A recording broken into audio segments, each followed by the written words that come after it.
আলাইকুম ওয়া রাহমাতুল্লাহি ওয়া বারাকাতুহু।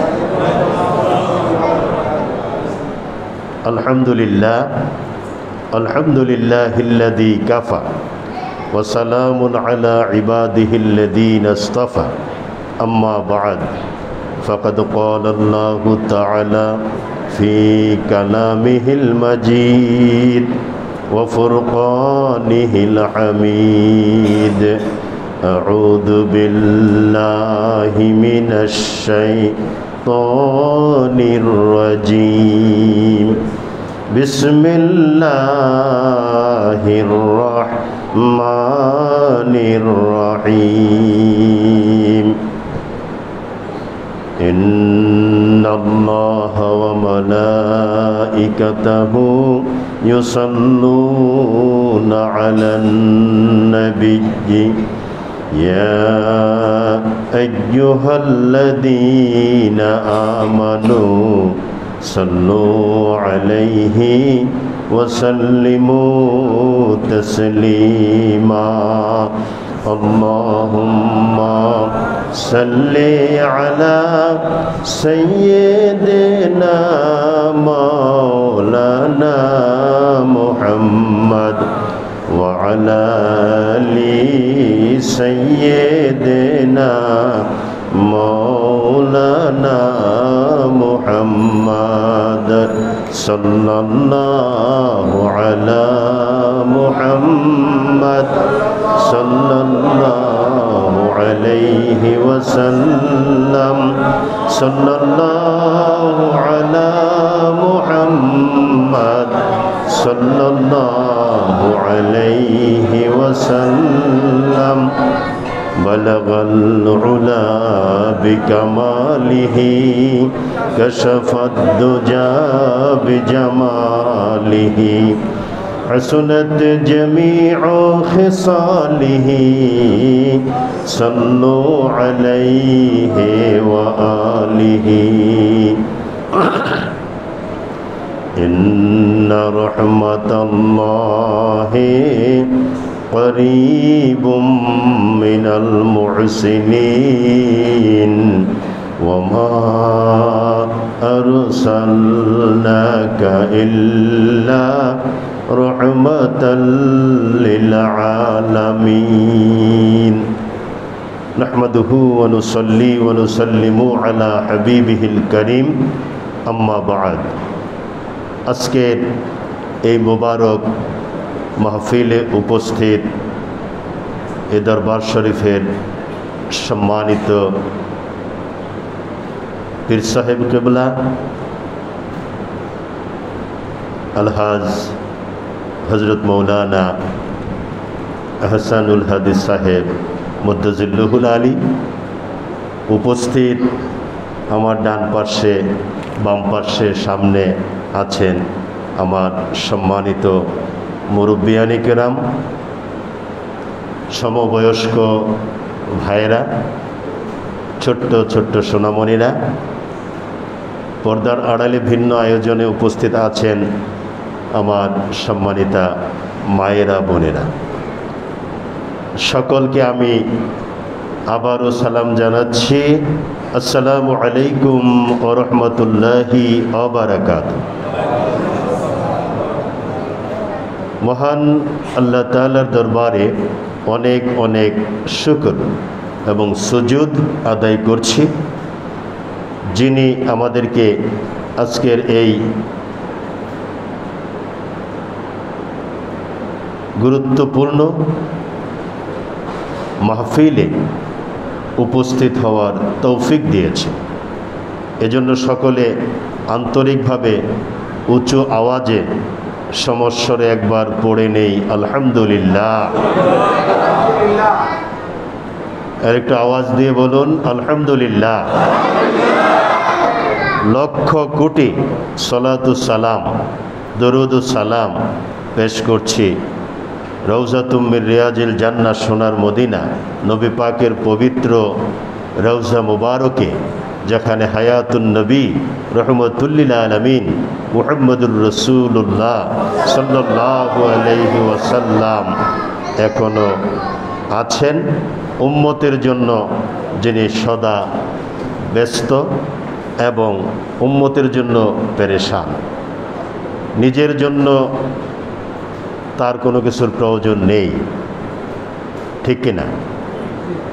যত আবেদন আরজ পেরেশানি আল্লাহ তাআলার কাছে বলা, সব কিছু উম্মতের জন্য। এজন্য আমরা যারা উম্মতে মুহাম্মদী সাল্লাল্লাহু আলাইহি ওয়াসাল্লামের অন্তর্ভুক্ত, তাদের উচিত হলো নবীজির প্রতি বেশি বেশি সালাত ও সালাম, দরুদ এবং সালাম পাঠানো, প্রেরণ করা। আল্লাহ তৌফিক দিন, সকলে বলুন আমিন। আমরা আলোচনার শুরুতেও দরুদ শরীফ পড়েছি এবং দরুদ শরীফের ভেতরে একটা বিষয় লক্ষ্য করবেন, নামাজেও দরুদ শরীফের ভেতরে কিন্তু সালাতু সালাম শুধু নবীজিকে দেওয়া হয় না, আহলে বাইতকেও দেওয়া হয়, ঠিক কিনা? জোরে বলুন। আপনি দেখুন আত্তাহিয়াতুর পরে যে দরুদ শরীফ আমরা পড়ি, সেখানে কিন্তু স্পষ্ট আমরা বলি আল্লাহুম্মা সাল্লি আলা মুহাম্মদ ওয়া আলা আলি মুহাম্মদ। তার মানে আমরা নবীজিকে সালাত দরুদ প্রেরণের পাশাপাশি ওয়া আলা আলি মুহাম্মদ সাল্লাল্লাহু আলাইহি ওয়াসাল্লাম, নবীজির যারা আলে রসুল, আওলাদে রসুল, আহলে বাইতে রসুল সাল্লাল্লাহু আলাইহি ওয়াসাল্লাম, তাদেরকেও আমরা এখানে সংযুক্ত করেছি। এবং এটা নির্দেশ দিয়েছেন স্বয়ং আল্লাহ এবং রহমতুল্লিল আলামিন মুহাম্মদুর রাসূলুল্লাহ সাল্লাল্লাহু আলাইহি ওয়াসাল্লাম। এখানে হলো দরুদ, সালামটা কিন্তু আমরা আত্তাহিয়াতুর ভিতরে দিয়ে ফেলেছি, এজন্য দরুদ শরীফের ভিতরে আলাদা সালাম দেওয়ার প্রয়োজন নেই।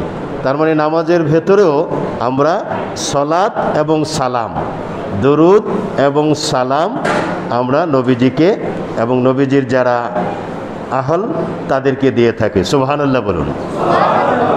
আজকের এই দিন, এই প্রোগ্রাম ওই রকমই একজন ব্যক্তির শানে, যিনি আহলে বাইতের অন্যতম একজন পিলার, ঠিক কিনা? জোরে বলুন। আমি ওই সম্পর্কে সংক্ষেপে কিছু কথা বলবো, যে কথাগুলো আপনাদের মনোযোগ সহকারে শুনলে আশা করি মনে রাখতে সুবিধা হবে এবং বাতিলদের মোকাবেলা করতে সুবিধা হবে। আমাকে একজন একটা প্রশ্ন করেছে, ওই প্রশ্নটারই উত্তর আমি সংক্ষেপে আপনাদের সামনে দেব ইনশাআল্লাহ। প্রশ্নটা হলো, করার জন্য চক্রান্ত করে এখানে তার একটা নমুনা পাবেন।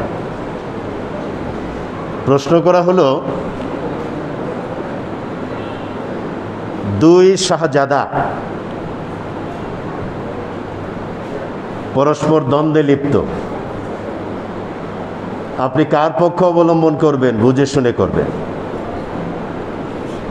দুই শাহজাদা, এখানে আপনাকে সুকৌশলে এমন একটা বিষয় ছেড়ে দেওয়া হয়েছে, যদি 7-5 না ভাবেন তাহলে চিন্তা করবেন আপনি দুইজনই শাহজাদা। প্রশ্ন, তাহলে কার পক্ষ অবলম্বন করবেন? বুঝে শুনে করতে হবে। দুই শাহজাদার একজন হলেন হযরত ইমাম হুসাইন রাদিয়াল্লাহু তাআলা আনহু, আরেকজন হলেন ইয়াজিদ লানাতুল্লাহি আলাইহি। আমি যে শেষের অংশটুকুন বললাম, এতে আপনাদের আপত্তি আছে? লানাতুল্লাহি আলাইহি, তার উপর আল্লাহর লানত। আপনাকে বাতিলরা প্রশ্ন ছুড়ে দিল, দুইজনই শাহজাদা, আপনি কার পক্ষ অবলম্বন করবেন? চিন্তা ভাবনা না করলে তো আপনি বেকায়দায় পড়বেন, সর্বনাশের কথা। দুইজনই শাহজাদা, তাহলে আন্দাজে কার পক্ষ অবলম্বন করব? এর মধ্যে আবার যুক্ত করে দিল ইয়াজিদ তাবেঈ ছিল, ইয়াজিদ রহমতুল্লাহি আলাইহি। জোরে বলুন নাউজুবিল্লাহ। এরকম দল আছে না? আমাদের দেশে আছে, আপনারা জানেন। হ্যাঁ, অতি সাম্প্রতিক এই 3-4 দিনে যেটা ফেসবুকে একেবারে ভাইরাল হয়ে গেছে, চরমোনাইর বর্তমান পীর সাহেবের ভাই জিয়াউল করিম, রেজাউল করিম হলো বর্তমান পীর সাহেবের নাম, আর জিয়াউল করিম হলো তার ভাই। সে হলো মুফতি, তার নামের আগে লিখে। এই লোক ইয়াজিদকে আসমানে উঠানোর জন্য, নির্দোষ প্রমাণ করার জন্য যা যা বলার সব বলে দিয়েছে। আপনারা কি চুপচাপ থাকবেন না ইয়াজিদের পক্ষে বা বিপক্ষে কিছু বলবেন? বিপক্ষে বলবেন। তাইলে বলুন লায়নাতুল্লাহে আলাইহি, লায়নাতুল্লাহে আলাইহি, লায়নাতুল্লাহে আলাইহি। এখন প্রশ্ন, লায়নাতুল্লাহে আলাইহি যে পড়লেন, আবার আরেক পক্ষ বলল রহমতুল্লাহে আলাই, তাহলে ভেজাল হলো না? এখন কি রহমতুল্লাহে আলাইওয়ালারা হকের পক্ষে নাকি লায়নাতুল্লাহে আলাইওয়ালারা হকের পক্ষে? সুবহানাল্লাহ বলুন। নারায়ে তাকবীর, নারায়ে রিসালাহ। বন্ধুরা আমার, এই কথাটাই আমি একটু আপনাদেরকে পয়েন্ট ভিত্তিক হা না আকারে শেয়ার করব। ওই গদবাজা আলোচনা অল্প সময় দরকারও নাই, আর ওই হা না 2-4 লাইনে পয়েন্ট ভিত্তিক বললে এগুলো মনে রেখে ওদের মোকাবেলা করা সহজ হয়। দেখুন, নবীজি বললেন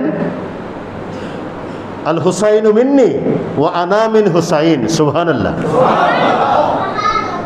আল হুসাইনু মিন্নি, হুসাইন আমার,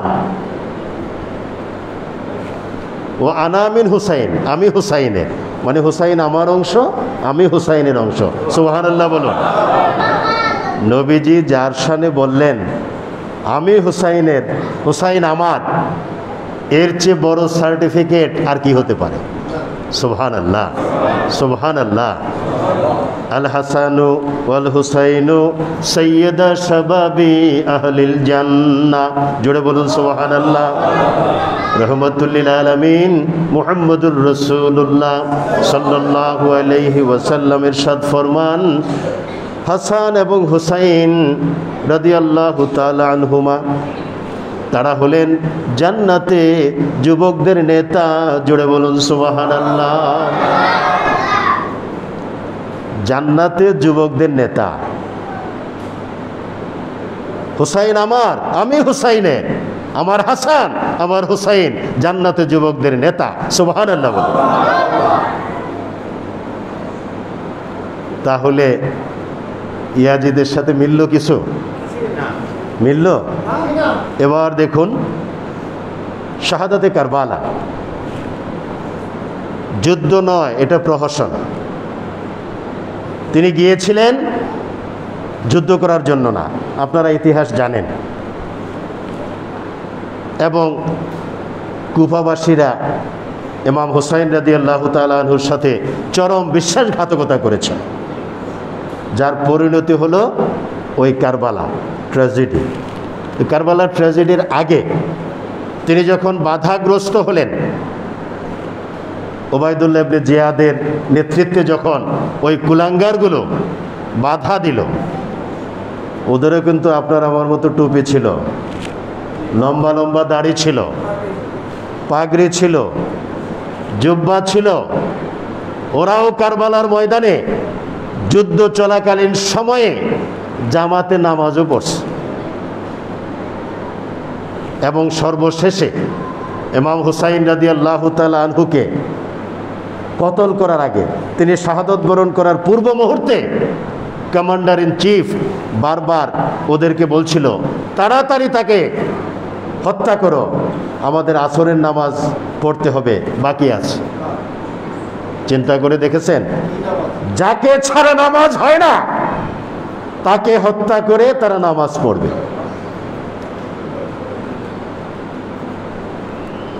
তাহলে বোঝা গেল দাড়ি, টুপি, পাগড়ি, নামাজ এগুলো হলেই ইমানদার হওয়া যায় না। ইমানদার হওয়ার মাপকাঠি ইয়াজিদ না লানাতুল্লাহি আলাইহি, ইমানদার হওয়ার মাপকাঠি হলো হযরত ইমাম হুসাইন রাদিয়াল্লাহু তাআলা আনহু। ঠিক কিনা জোরে কোন? নবী দু জাহান আহমদ মুজতবা মুহাম্মদ মুস্তাফা হুজুরপুর নূর নূরুন আলা নূর মুহাম্মদুর রাসূলুল্লাহ সাল্লাল্লাহু আলাইহি ওয়াসাল্লাম মসজিদে নববীতে সালাতের ইমাম হয়ে গেলেন। নবীজি তো ইমাম, যখন উপস্থিত থাকতেন নবীজি ইমামতি করতেন। তার মানে হলো ইমাম হবেন যুগের শ্রেষ্ঠ ব্যক্তি। ঠিক কিনা? আমরা ইমাম সাহেব বাহির থেকে ওইভাবে রাখি, আমরা হাওলাত করি, আমরা হায়ার করি, ওটা আমাদের দৈন্যদশা, আমাদের দুর্বলতা। আমরা ওই যোগ্যতা অর্জন করতে পারি না। এজন্য যাদের সেই যোগ্যতা আছে তাদের তো ইমাম সাহেব হাওলাত করার কোনো দরকার নাই। ঠিক কিনা? এই দরবার শরীফে ইমাম হাওলাত করে আপনারা নামাজ পড়েন, দরবারের যিনি কর্ণধার তিনিই তো বড় ইমাম। তার মানে যুগের শ্রেষ্ঠ ব্যক্তিই হবেন ইমাম। সে হিসেবে জাতীয় মসজিদ বাইতুল মুকাররমের ইমাম হওয়ার কথা ছিল প্রশাসনের যিনি সর্বোচ্চ কর্তা ব্যক্তি, তিনি যদি যোগ্যতা সম্পন্ন হতেন তারই ওখানে জুমার নামাজ পড়ানোর কথা, খুতবা দেওয়ার কথা, 5 ওয়াক্ত নামাজও সময় পেলে পড়ানোর কথা। ঠিক কিনা? এই দরবার শরীফে যেরকম জুমা হোক 5 ওয়াক্ত হোক, হযরত পীর সাহেব কেবলা তিনি ইমাম হয়ে যান। ঠিক একইভাবে মহামান্য প্রেসিডেন্ট যদি ওই যোগ্যতা সম্পন্ন হতেন তাহলে তিনি জাতীয় মসজিদে জুমার খুতবা দিতেন, পড়াতেন, অন্যান্য নামাজেও সময় থাকলে উপস্থিত হয়ে ইমামতি করতেন। এটা হলো গর্বের ব্যাপার। গর্ব আর অহংকার এক নয়, এটা যোগ্যতার ব্যাপার। আর যোগ্যতা না থাকার কারণে আমরা ইমাম সাহেব হায়ার করতে বাধ্য হই, হাওলাত করতে বাধ্য হই। আবার ওই ইমাম সাহেবকে যখন তখন গালিগালাজ করতেও আমরা পেছপা হই না। এটা হলো মুসল্লিদের অন্যায়। ইমাম সাহেবকে গালি দেওয়া, ইমাম সাহেবকে অর্ডার করা, এটা মুসল্লিদের এখতিয়ারে পড়ে না। বরং ইমাম সাহেব যদি বলেন 8:30টার জামাত 8:30টায় পড়বো না, আধা ঘন্টা বসে থাকো, 9টায় পড়বো, তাহলে মুসল্লিদের বিনা হিসাবে বসে থাকা বড় দায়িত্ব। ঠিক কিনা? আচ্ছা, এবার আসুন আমি যে কথা বলছিলাম, হযরত ইমাম হুসাইন রাদিয়াল্লাহু তাআলা আনহু, হযরত ইমাম হাসান রাদিয়াল্লাহু তাআলা আনহু, 2 ভাই, তারা সময় সুযোগ মতো জামাতে উপস্থিত হয়ে যেতেন। সুবহানাল্লাহ বলুন। সহিহ আল বুখারীতে আসছে রহমাতুল লিল আলামিন মুহাম্মদুর রাসূলুল্লাহ সাল্লাল্লাহু আলাইহি ওয়াসাল্লাম সালাতরত অবস্থায় আছেন। এবার সাহাবায়ে কেরাম রিদওয়ানুল্লাহি তাআলা আলাইহিম আজমাইন, তারা মুক্তাদি। কেমন ইমাম আর কেমন মুক্তাদি হিসাব করতে হবে। নবীজি নামাজরত অবস্থাতে লক্ষ্য করলেন 2টা বিষয়। আমি 2টা বিষয়ই এক এক করে বলছি। প্রথমত, তিনি নামাজরত অবস্থায় লক্ষ্য করলেন মুসল্লিদের ভিতরে কেউ কেউ একটু এলোমেলো করছে। নামাজ যেভাবে খুশু খুজুর সাথে সুন্দরভাবে নিয়মনীতি মেনে আদায় করতে হয়, খুশু খুজুর সাথে নিয়মনীতি মেনে সুন্দরভাবে আদায় করতে পারে সত্যিকার অর্থে যারা তরিকাপন্থী, যারা রুহানিয়াত অর্জন করতে পেরেছেন, তারা ওই বিষয়টা সুন্দরভাবে উপলব্ধি করেন এবং তারা ওইভাবে পারেন। আলহামদুলিল্লাহ বলে। রুহানিয়াত সমৃদ্ধ ব্যক্তি যেভাবে একনিষ্ঠভাবে সালাত আদায় করতে পারেন, রুহানিয়াত নেই ওই ব্যক্তি ওই রকমভাবে পারেন না। ওটা আপনারা টের পাবেন। আপনাদের ভেতরে যারা সত্যিকারের রুহানিয়াত অর্জন করেছেন তারা টের পাবেন আপনার সালাতটা কেমন হয়, আর যারা রুহানিয়াত অর্জন করে না এখনো তাদের সালাতটা কেমন হয়। সাহাবায়ে কেরাম রিদওয়ানুল্লাহি তাআলা আলাইহিম আজমাইন, তারা মুক্তাদি, যুগের শ্রেষ্ঠ মানুষগুলো। নবীজি লক্ষ্য করলেন কিছু কিছু মুক্তাদি কেমন কেমন যেন একটু এলোমেলো করছে। কারো মনের গতি অন্যদিকে, কারো চাহনি অন্যদিকে। নামাজের মধ্যে কে কোন দিকে তাকায় মাঝে মাঝে দেখেন না? এভাবে নামাজ পড়তেছে, ইমাম সাহেব সূরা কিরাত পড়ে, মাঝে মাঝে ওই দিকে আর চোখে তাকায়, ওই দিকে আর চোখে তাকায়, সামনের দিকে তাকায়, আবার দেখে জোতাটা যে রেখে আইছি কেউ হাত দেয় কিনা। এরকম নানান হিসাব নিকাশ।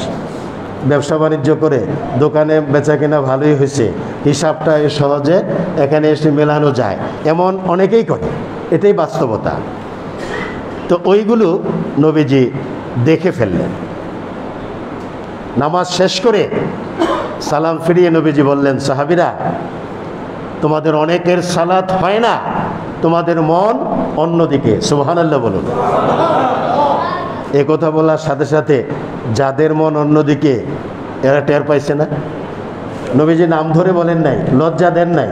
নবীজি বলেছেন এটা দোষণীয়, তোমরা ওইটা ত্যাগ করো। কমনলি বলে দিয়েছেন। এক সাহাবী প্রশ্ন করলেন, ইয়া রাসূলুল্লাহ, ইয়া হাবিবাল্লাহ, মেহেরবানি করে বলবেন কি, আপনি তো সালাত আদায়ের সময় কিবলামুখী হয়ে তাকিয়ে থাকেন একটু নিচের দিকে, আপনি ডানে বামে পেছনে কি করে দেখেন? সুবহানাল্লাহ বলুন। নবীজি বললেন, সাহাবীরা, আমার দুইটা কোয়ালিটি আমার আল্লাহ আমাকে দিয়েছেন, যেটা পৃথিবীর অন্য কাউকে দেন নাই। সুবহানাল্লাহ বলুন। আরও অনেক কোয়ালিটি, এই ক্ষেত্রে দুইটার কথা আমি বলছি।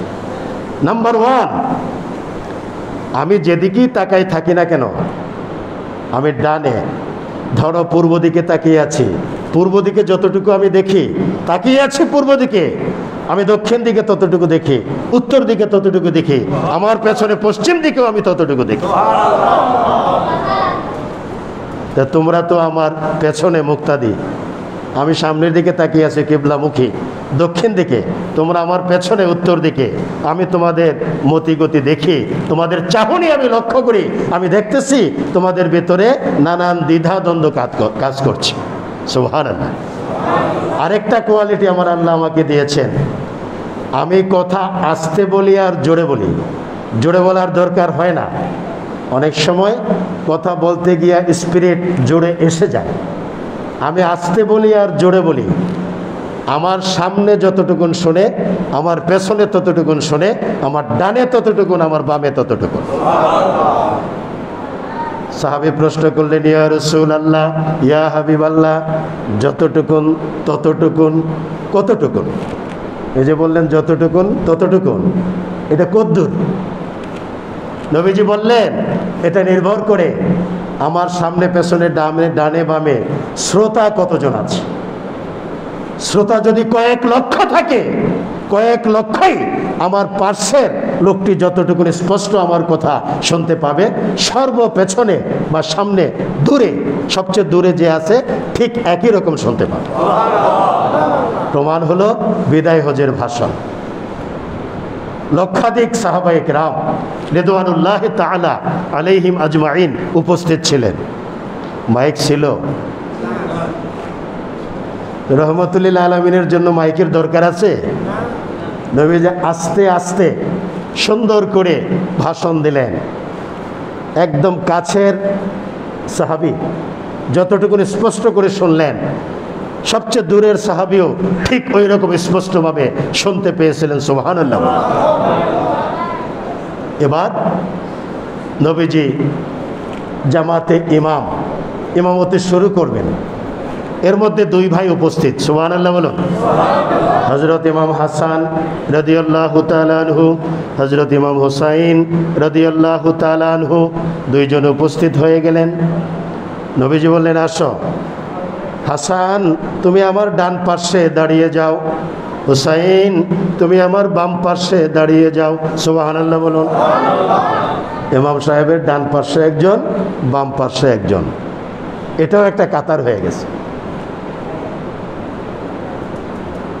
সাহাবীদের মধ্যে দুই একজন একটু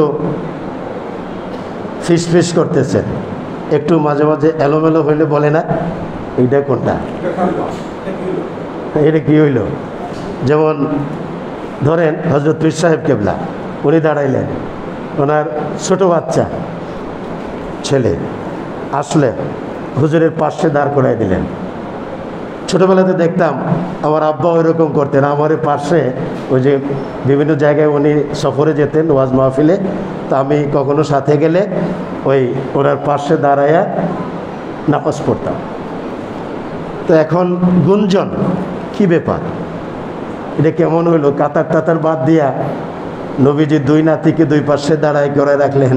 নবীজি বললেন, সাহাবীরা মনের ভিতরে কি আমি বুঝতে পারি, এটাও একটা কাতার, আমার বড় নাতি ডান পাশে, ছোট নাতি বাম পাশে, নামাজ হয়ে গেছে। সুবহানাল্লাহ। নবীজি সাল্লাল্লাহু আলাইহি ওয়াসাল্লাম, বুখারীর হাদিস, জুতা মোবারক পায়ে দিয়ে সালাতে ইমামতি করছেন, সবসময়ই করতেন। এক ধরনের জুতা স্যান্ডেল আছে যেগুলো ওই যে ইলাস্টিসিটিটা ওই রকম, কোনো অসুবিধা হয় না, ওইগুলো পায়ে দিয়ে সালাত আদায় করা যায়। শর্ত হলো পবিত্রতা। শর্ত কি জোরে বলুন? আপনিও জুতা পায়ে দিয়ে সালাত আদায় করতে পারবেন, শর্ত হলো পবিত্রতা। নবীজি সালাত শুরু করে দিয়েছেন, ইমামতি আল্লাহু আকবার, সাহাবায়ে কেরামও আল্লাহু আকবার বলে জামাতে শরীক হয়ে গেলেন। প্রথম রাকাত চলছে, সূরা ফাতিহা তিলাওয়াত চলছে। সুবহানাল্লাহ বলুন। আল্লাহ তাআলা বললেন, জিবরিল যাও মসজিদে নববীতে আমার হাবিব সালাতের ইমামতি করছেন, তাকে আমার পক্ষ থেকে সালাম দাও, সালাম দিয়ে বলো এই এই এই। সুবহানাল্লাহ বলুন। নবীজি নামাজ পড়তেছেন, পড়াইতেছেন, আল্লাহ সালাম জানাইলেন। তাইলে নবীজির জন্য বোঝা গেল নামাজের ভেতরেও সালাম কালাম বিনিময়ের সুযোগ আছে, এতে সালাত নষ্ট হয় না। সুবহানাল্লাহ। এই জন্য আপনারাও শুরু করে দিয়েন না, এটা নবীজির জন্য। জিব্রাইল আসছে, আসসালামু আলাইকা ইয়া রাসূলুল্লাহ। ওয়ালাইকুম আসসালাম জিব্রাইল। নামাজ পড়তেছি, হেন সালাম। নবীজিও জবাব দিলেন, বলো কি বলবা। জিব্রাইল যা নিয়ে আসে ওটা ওয়াহি। কিছু ওয়াহি আছে যেগুলো কোরআন কারিমে লিপিবদ্ধ হয়, কিছু ওয়াহি আছে যেগুলো হলো হাদিসে কুদসি। সুবহানাল্লাহ বলুন। এটা হলো হাদিসে কুদসি, আর এটা বুখারীতেই বর্ণিত আছে। জিবরিল বললেন, ইয়া রাসূলুল্লাহ, ইয়া হাবিবাল্লাহ, আল্লাহ বলেছেন আমার সালাম দিয়া নবীজিকে বলো, নবীজির যে জুতা মুবারক তার নিচে নাপাকি লেগে আছে। সুবহানাল্লাহ বলো। নবীজি যেন ওই জুতাগুলো খুলে পাশে রেখে সালাত কন্টিনিউ করেন। আল্লাহ এটা বলেন নাই নামাজ হইতো না, তাড়াতাড়ি এগুলো বাদ দিয়া ফেলাই দিয়া পবিত্র কিছু লইয়া আইসা হিরামিরা দুরায় নামাজ পড়, যেগুলো আমরা করি। তাইলে বোঝা গেল জুতা মোবারকের নিচে নাপাকি লেগে আছে। এবং জিব্রাইল বললেন, ইয়া রাসূলুল্লাহ, আপনি একটু ওটা খুলে তারপরে সালাত আদায় করেন। নবীজি হাত দিয়ে, বাম হাত দিয়ে জুতা মোবারক দুটো খুলে পাশে রেখে সালাত কন্টিনিউ করলেন। সাহাবায়ে কেরামও দেখলেন, ওনারাও নিজেদের পায়ের জুতাগুলো আস্তে করে খুলে পাশে রেখে দিলেন। নবীজি দেখলেন। সুবহানাল্লাহ। নামাজ শেষ। নবীজি বললেন, সাহাবীরা নামাজরত অবস্থা জুতাগুলো খুলে ফেললা কেন? দেখে বোঝা গেল নবীজি দেখেছেন যেটা আগে বললাম, ইয়া রাসূলুল্লাহ, ইয়া হাবিবাল্লাহ, আপনি খুলে ফেলেছেন তাই আমরাও খুলে ফেলেছি। আপনি যা করেন আমাদের জানার দরকার নাই, আমরা মনে করি আমাদের ওইটাই করা দরকার। আমরা দেখেছি সালাতরত অবস্থায় আপনি জুতা মোবারক খুলে ফেললেন, আমরাও সাথে সাথে যার যারগুলো খুলে পাশে রেখে দিলাম। সুবহানাল্লাহ। এটা হলো নবীজিকে ভালোবাসার একটা বড় দৃষ্টান্ত, নমুনা। নবীজি বললেন, ঠিক আছে, সব কিছুই আমাকে দেখে আমি যা করি তা করতে হবে না, কিছু কিছু ব্যতিক্রমও আছে। আমি জুতা খুলে ফেলেছি, আল্লাহ তাআলা বলেছেন, জিবরাইল এসে বলল জুতার নিচে নাপাকি আছে, এজন্য আর তোমরা আমাকে দেখে খুলে ফেলেছ, তবে তোমাদেরগুলো পবিত্র থাকলে খোলার কোনো প্রয়োজন ছিল না। সুবহানাল্লাহ। এবার সালাত আদায় করছেন দুই নাতি দুই পাশে, যেটা বলতেছিলাম। সালাত শুরু হলো, প্রথম রাকাত শেষ, রুকুর পরে সেজদা। সেজদা কয়টা করতে হয়? পরপর দুইটা। সেজদা করতে হয় পরপর দুইটা। রুকু করতে হয় কয়টা? রুকু একটা, এক রাকাতে। আর এক রাকাতে সেজদা হলো দুইটা। প্রথম সেজদাতে গেলেন রহমতুল্লিল আলামিন মুহাম্মদুর রাসূলুল্লাহ সাল্লাল্লাহু আলাইহি ওয়াসাল্লাম, সাহাবায়ে কেরাম রিদওয়ানুল্লাহি তাআলা আলাইহিম আজমাইন। দুই ভাইয়ের এখন ঘোড়ায় চড়ার শখ। সুবহানাল্লাহ বলো। ঘোড়া, লাল ঘোড়া, তেজি ঘোড়া। এটা ছিল তদানীন্তন আরব বিশ্বের লাল ঘোড়া মানে সবচেয়ে দামি, উন্নত, তেজি ঘোড়া। নবীজির সেজদা মুবারকে ছোট ভাই হযরত ইমাম হুসাইন রাদিয়াল্লাহু তাআলা আনহু বড় ভাই হযরত ইমাম হাসান রাদিয়াল্লাহু তাআলা আনহুকে বললেন, ভাইয়া ঘোড়ায় চড়তে মনে চায়। বড় ভাই বললেন, ঘোড়া তো প্রস্তুত, চড়ো। সুবহানাল্লাহ। ছোট ভাই নবীজির কাঁধ মোবারকে বসে কাঁধের দুই দিকে দুই পা বের করে দিলেন, ঘোড়ায় চললেন।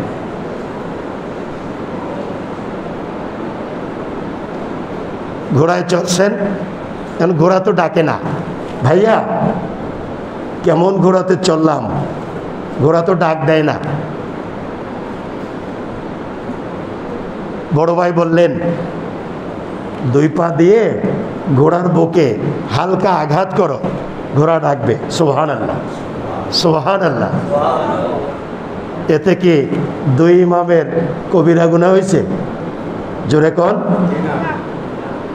কেন কবিরা গুনাহ হবে? আল হুসাইনু মিন্নি ওয়া আনা মিন হুসাইন, এমনি ভাবে আল হাসানু মিন্নি ওয়া আনা মিন হাসান, আল হাসানু ওয়াল হুসাইনু সাইয়্যিদু শাবাবি আহলিল জান্নাহ। সুবহানাল্লাহ। এই সার্টিফিকেট যিনি দেন তার সাথে যে সম্পর্ক, পাক পাঞ্জাতনের আহলে বাইতের অন্যতম দুই পিলার, তাদের সাথে নবীজির সম্পর্ক এমন, এখানে গুনার কোনো সুযোগ নাই।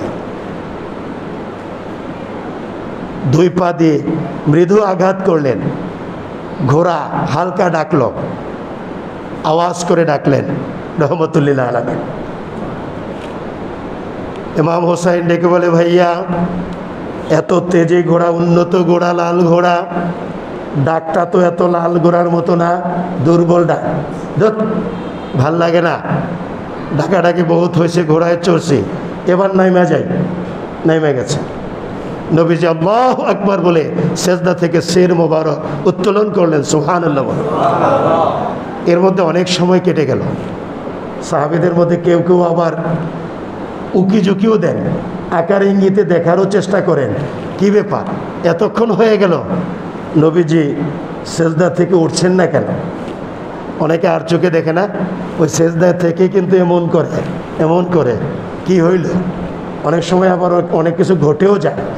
অনেক সময় ইমাম সাহেব এমনও নজির আছে, ওই সেজদারত অবস্থায় জামাতে ইমাম ইন্তেকাল করেছেন। সুবহানাল্লাহ বলো। মুক্তাদিরা অনেকক্ষণ পর্যন্ত দেখেন ইমাম সাহেব সেজদা থেকে ওঠেন না, পরে পরীক্ষা করে দেখা গেল সেজদারত অবস্থায় আজরাইল চলে আসছে, ইমাম সাহেবের রূহ কবজ করে নিয়ে গেছে। এমন নজিরও আছে। আবার এমন নজিরও আছে, ইমাম সাহেব হাফেজ না, হাফেজ পরিচয় দিয়া ইমামতিতে ঢুকছে, রমজান মাসের তারাবি, খতমে তারাবি, এবার নকল হাফেজ তারাবি পড়াইতে গেছে। তারাবি পড়াইতে গিয়ে তো এখন হাফেজ না, কি পড়বে? আগের হাফেজ যতটুকুন পড়ছেন ধারাবাহিকতা রক্ষা করে উনি পড়তে পারেন না। আমরা যেমন বিভিন্ন জায়গা থেকে একটু পড়ে নামাজ পড়ি, উনি এরকম প্রথম রাকাতে এক জায়গা থেকে মনে হয়েছে একটু পড়ে টরে সেজদা পর্যন্ত গেছেন। প্রথম সেজদায় অনেকক্ষণ সেজদারত থেকে, এগুলো আমার অভিজ্ঞতা, মানে আমি দেখে শুনে বলছি এই ঘটনাটা, নাম বলবো না, কিন্তু এই পুরা বিষয়টা এখন যা বলতেছি এটা আমার একেবারে দেখা জানা। প্রথম সেজদাতে ইমাম সাহেব অনেকক্ষণ সময় কাটাইছেন আর পরামর্শ করছেন দ্বিতীয় সেজদাতে তিনি কি করবেন। 10 মিনিট কাটায়া এবার সেজদা থেকে উঠছেন, দ্বিতীয় সেজদাতে গেছেন। তো মুসল্লিরা তো ভাবছে দ্বিতীয় সেজদাতেও তো 10 মিনিটই থাকবে। দ্বিতীয় সেজদাতে ইমাম সাহেব মুসল্লিদেরকে রেখে সোজা পালাইছেন। এগুলোও হয়। এনিওয়ে, আমাদের সেই ব্যাখ্যা করার সময় নেই। মূল কথা হলো নবীজি অনেকক্ষণ সেজদারত অবস্থায় থাকার কারণে সাহাবায়ে কেরামদের কেউ কেউ একটু কল্পনা জল্পনা করতে লাগলেন, কি হলো, অবস্থা কি ইত্যাদি। সালাত শেষে প্রশ্ন করা হলো, জানতে চাওয়া হলো, ইয়া রাসূলুল্লাহ, ইয়া হাবিবাল্লাহ, বেয়াদবি মাফ করবেন, আপনি সেজদাতে লম্বা সময় কাটিয়েছেন, দয়া করে আমাদের জানার জন্য যদি বলতেন। নবীজি তখন বললেন এই ঘটনা।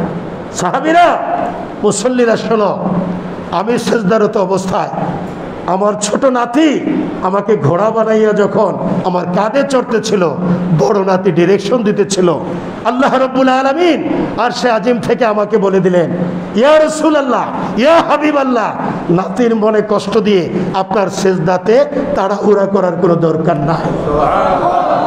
নাতি যতক্ষণ ঘোড়ায় চড়তে চায়, চড়া শেষ হলে আপনি সেজদা থেকে শের মুবারক উত্তোলন করবেন। সুবহানাল্লাহ। এই হলো সম্পর্ক ইমাম হুসাইনের সাথে। তাহলে এই শাহজাদা আর লাআনাতুল্লাহি আলাইহি ওই শাহজাদা এক হলো? জোরে কোন।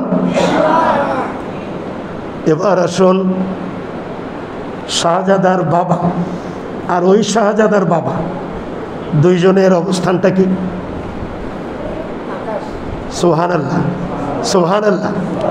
নবীজি বসা আছেন, হযরত ইমাম হুসাইন রাদিয়াল্লাহু তাআলা আনহু, শাহজাদায়ে মাওলায়ে কায়নাত হযরত আলী কাররামাল্লাহু ওয়াজহাহু রাদিয়াল্লাহু তাআলা আনহু, সুবহানাল্লাহ, যার সম্পর্কে নবীজি ইরশাদ ফরমান, আনা মদিনাতুল ইলমি ওয়া আলিয়ুন বাবুহা, মারহাবা, সুবহানাল্লাহ। আমি হলাম ইলমের শহর আর আমার আলী হলো তার দরজা, গেট, ফটক, সুবহানাল্লাহ। সেটা কোন ইলম? সুম্মা দানা ফাতাদাল্লা ফাকানা কাবা কাউসাইনি আও আদনা ফাআওহা ইলা আবদিহি মা আওহা। এই আলোচনা করব না, মেরাজের রজনীতে এখানে কয়েকবার আমি আলোচনা করেছি। এটা এই ইলম, কোরআন সুন্নাহর যে ইলম আছে, এর বাহিরে ওই ইলম আল্লাহ তাকে আরশে আজিমে কাবা কাউসাইনে যা চাইলেন, যতদূর চাইলেন, যেভাবে চাইলেন, নবীজিকে দিয়ে দিলেন। ফাআওহা ইলা আবদিহি মা আওহা। মা আওহা অর্থ হলো দিয়ে দিলেন তা যা আল্লাহ চাইলেন, যতদূর চাইলেন, যেভাবে চাইলেন।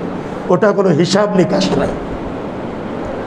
ওই যে ইলমের শহর নবীজি, আর তার গেট হলো মাওলায়ে কায়নাত, মাওলায়ে আলা হযরত আলী কাররামাল্লাহু ওয়াজহাহু রাদিয়াল্লাহু তাআলা আনহু, সুবহানাল্লাহ। নবীজি এবং হযরত ইমাম হুসাইন রাদিয়াল্লাহু তাআলা আনহু 7-8 বছর বয়স, নানা নাতি বসা। নাতি প্রশ্ন করেন নানাজিকে, নানাজি আপনি বড় না আমি বড়? সুবহানাল্লাহ। আপনি বড় না আমি বড়? যেমন নানা তেমন নাতি। নবীজি কি ধমক দিছিলেন? নবীজি খুশি মনে বললেন, তুমি বলো, উত্তরটা তুমি দাও। ইমাম হুসাইন বললেন, নানাজি তাহলে বলেন আপনার বাবাকে আর আমার বাবাকে, আপনার বাবা আমার বাবা, আপনার মা আমার মা, আপনার নানা আমার নানা, আপনার নানি আমার নানি। সুবহানাল্লাহ। নবীজি বললেন আমার বাবা আব্দুল্লাহ। সুবহানাল্লাহ। নাতি বলে আমার নানারে চিনেন? সুবহানাল্লাহ। নাতির নানাকে নবী মুকাররম রহমাতুল্লিল আলামিন সাল্লাল্লাহু আলাইহি সাল্লাম।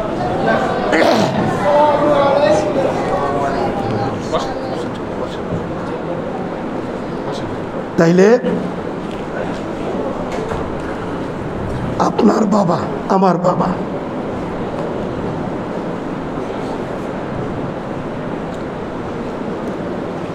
নবীজি বললেন আমার বাবা আব্দুল্লাহ। আমার বাবাকে চেনেন? নাতি বলে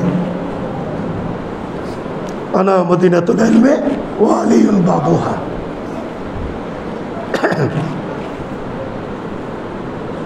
আপনার মা আমার মা, আমার মা আমেনা। সুবহানাল্লাহ। আমার মারে চিনেন? খাতুনে জান্নাত। সুবহানাল্লাহ। আমার নানি আপনার নানি। নবীজি বললেন আমার নানিকে আমি ভালো মতো দেখার সুযোগ পাইনি। ইমাম হোসাইন বললেন আমার নানি যার স্যাক্রিফাইস আপনার জন্য সবচেয়ে বেশি, যাকে স্বয়ং আল্লাহ সালাম দিয়েছেন খাদিজাতুল কুবরা। সুবহানাল্লাহ। এই হলেন এই শাহজাদা।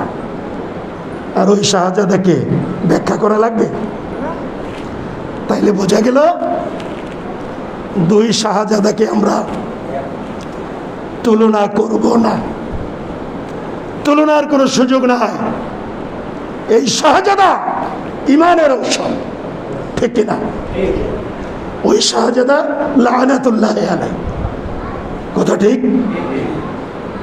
তাইলে আলো আমার আলোচনা এ পর্যন্তই রাখলাম। মাস্ক পড়াতে গলাতে তা আমি সংক্ষেপে যে পয়েন্টগুলো নিয়ে কথা বললাম এগুলো আপনারা ভালো মতো মনে রাখবেন ইনশাআল্লাহ। ভবিষ্যতে আরো কথা বলবো ইনশাআল্লাহ। আল্লাহ তৌফিক দিন। সকলে বলুন আমিন।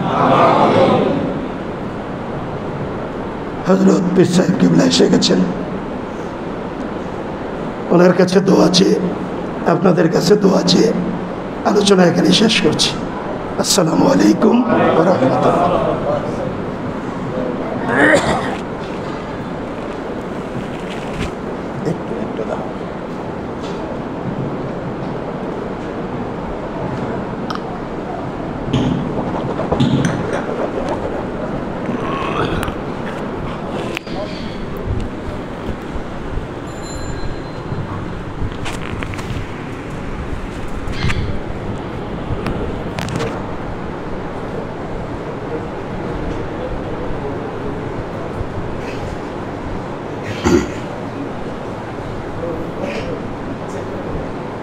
আলহামদুলিল্লাহ। চলে যাবো স্যার। আচ্ছা, এই শুধু স্যারকে জি।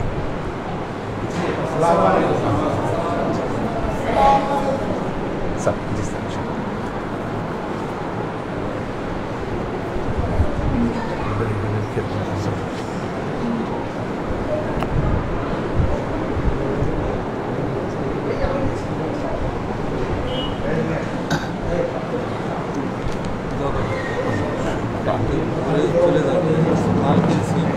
আচ্ছা আচ্ছা আল্লাহ। ও আপনি তো উপরে আসলেন না? আমি গেছিলাম তো উপরে। কে? আমি গেছিলাম উপরে। ও যে সারার সময় এই তালে ভুলে গেছে আর কি। জি জি।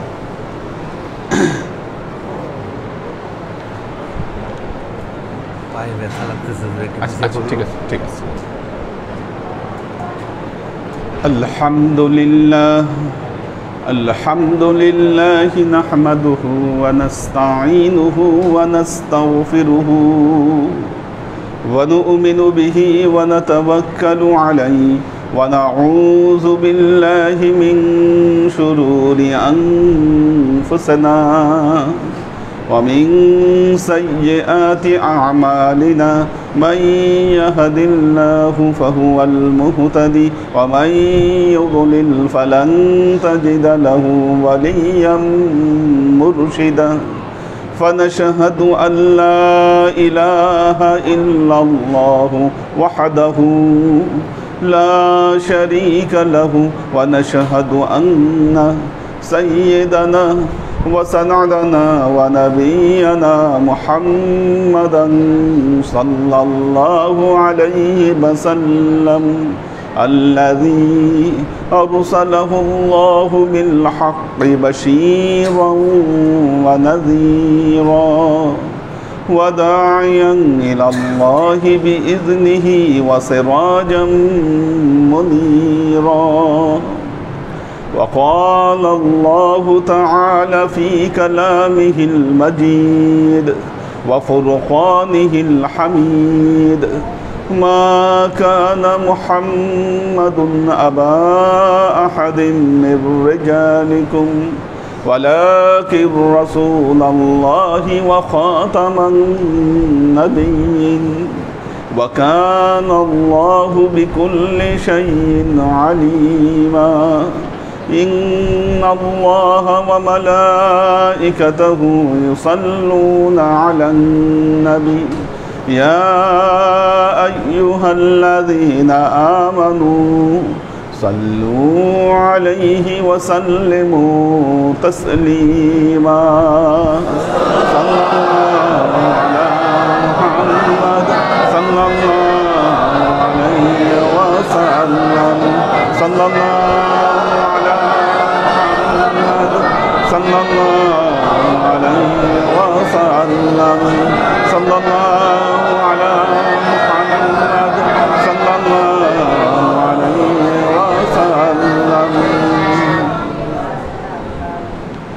আল্লাহর আশিক ও সালেক বৃন্দ,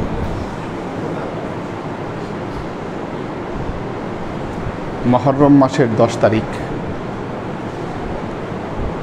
আরবিতে 10কে আশারা বলা হয়, সে থেকেই আশুরা। মুসলমানদের জীবনে এই আশুরা অত্যন্ত গুরুত্বপূর্ণ একটি বিষয়। যখন আমরা আশুরার গুরুত্ব নিয়ে কথা বলতে যাই, কনফিউজড হয়ে যাই। কারণ বর্তমান সময়ে এই মুসলমানেরা আশুরার গুরুত্বকে 2 ভাগে ভাগ করে ফেলেছে। একটি হলো আশুরার গুরুত্ব, আরেকটি হলো সোহাদায়ে কারবালা। আশুরার গুরুত্ব বানাতে গিয়ে অনেক রকম কাহিনী বানানো হয়েছে, যেগুলো কোনোটাই আসলে শক্তিশালী রেফারেন্স দ্বারা প্রমাণিত না। যখন কোনো আমলের কথা বলা হয়, তখন বলা হয় এই আমল কই পেয়েছেন, কোন হাদিসে পেয়েছেন। কিন্তু যখন আশুরা নিয়ে এই আলোচনাগুলো করা হয়, তখন এটার উৎস কেউ খুঁজে না, এই কাহিনীগুলো কই পেয়েছেন।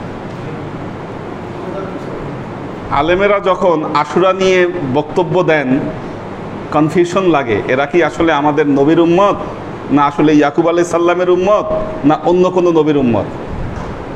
আশুরা নিয়ে যতগুলো ঘটনা বলা হয়, একমাত্র মুসা আলাইহিস সালামের ঘটনা ছাড়া কোনো ঘটনা ঐতিহাসিক তথা নির্ভরযোগ্য কোনো রেফারেন্স দ্বারা প্রমাণিত নয়। হ্যাঁ, আশুরার দিন রোজার কথা বলা হয়েছে, আল্লাহ নবী রোজার কথা বলেছেন, সিয়াম সাধনা করা এটা একটা গুরুত্বপূর্ণ আমল। অথচ দেখবেন আমাদের দেশের গণমাধ্যমগুলোতে, টেলিভিশনগুলোতে আশুরার নামে অনেক প্রোগ্রাম হচ্ছে, কিন্তু আশুরার গুরুত্ব তাৎপর্যকে ভিন্ন খাতে এটাকে প্রবাহিত করার চেষ্টা করা হচ্ছে। তাহলে আশুরার গুরুত্বটা আসলে কোথায়? কেন আশুরা আমাদের জন্য এত গুরুত্বপূর্ণ? আমি শুরুতেই বললাম যে অত্যন্ত গুরুত্বপূর্ণ একটি ঘটনা। কেন আশুরা আমাদের জীবনে অত্যন্ত গুরুত্বপূর্ণ? আশুরা উম্মতে মুহাম্মাদীর জীবনে গুরুত্বপূর্ণ একটি কারণে, সেটি হলো ইমাম হোসাইন রাদিয়াল্লাহু তাআলা আনহুর শাহাদাত। এটা হলো সবচাইতে গুরুত্বপূর্ণ ঘটনা আমাদের জন্য। তাহলে প্রশ্ন হচ্ছে, তাহলে ইমাম হোসাইনের শাহাদতের আলোচনা নাই কেন? কারণ এই আলোচনাকে কবর দেওয়া, ধামাচাপা দেওয়ার জন্য যত রকম প্রচেষ্টা, এই প্রচেষ্টাগুলো করা হচ্ছে, এবং আশুরার ঘটনা যেন, শুহাদায়ে কারবালার ঘটনা যেন ধামাচাপা পড়ে যায়, এই জন্য আশুরার নামে বিভিন্ন কেচ্ছা কাহিনী দাঁড় করানো হয়েছে, যাতে মসজিদগুলোতে, মেম্বারগুলোতে ওই সমস্ত কেচ্ছা কাহিনী বলে আশুরার তাৎপর্য শেষ করে দেওয়া যায়। আর শুহাদায়ে কারবালা বা কারবালার ঘটনা মানুষের কাছে এটা যেন আর আলোচিত না হয়ে থাকে। কৌশল, বাটপারি। দ্বিতীয়ত, আমরা এখন যা দেখতে পাচ্ছি একটা ভয়াবহ বিষয়। এতদিন দেখেছি আলেমেরা নির্লজ্জের মতো ইয়াজিদের অপকর্মগুলো ঢাকার চেষ্টা করত, ইয়াজিদের অপকর্ম ঢাকার চেষ্টা করত নির্লজ্জের মতো। এখন দেখতে পাচ্ছি অপকর্ম ঢাকা তো দূরে থাক, ইয়াজিদের পক্ষে সাফাই গাওয়া হচ্ছে। বলতেছে ইয়াজিদ নাকি অত্যন্ত নেককার ছিল, ইয়াজিদ নাকি দিনে 100 রাকাত নামাজ পড়ত। একজন লম্পট, খুনি, ফাসেক। ইয়াজিদ ফাসেক শুধু কারবালার ঘটনার জন্য নয়, এটা মনে রাখবেন, ইতিহাস আপনাদেরকে জানতে হবে। আজকে বাংলাদেশের একজন স্বনামধন্য পীর সাহেব 2 দিন আগে তিনি ইয়াজিদের পক্ষে খুব বোল্ডলি বক্তব্য দিয়েছেন এবং বলেছেন এগুলো কথা, ইয়াজিদ 100 রাকাত নামাজ পড়তো, ইয়াজিদের কোনো দোষ ছিল না। এই বিষয়গুলো তিনি সাফাই গাওয়ার চেষ্টা করেছেন। তো দেখুন, ইয়াজিদ ফাসেক ছিল 3টি কারণে। কারণ হলো ইয়াজিদের কারণে কারবালার এই ট্র্যাজেডি ঘটেছে। আপনি যে বলবেন যে ইয়াজিদ দায়ী নয়, কারবালার ইবনে জিয়াদ দায়ী, এদের বক্তব্য হচ্ছে ইয়াজিদ দায়ী নয়, ইবনে জিয়াদ দায়ী। আচ্ছা, ইয়াজিদ যদি দায়ী নাই হয়ে থাকে, এই ঘটনা যদি ইয়াজিদকে কষ্ট দেয়, উনি ইবনে জিয়াদের বিচার করলেন না কেন? কারবালার ঘটনার সাথে যারা জড়িত ছিল কারো বিচার তো তিনি করেন নাই। ইমাম হোসাইনের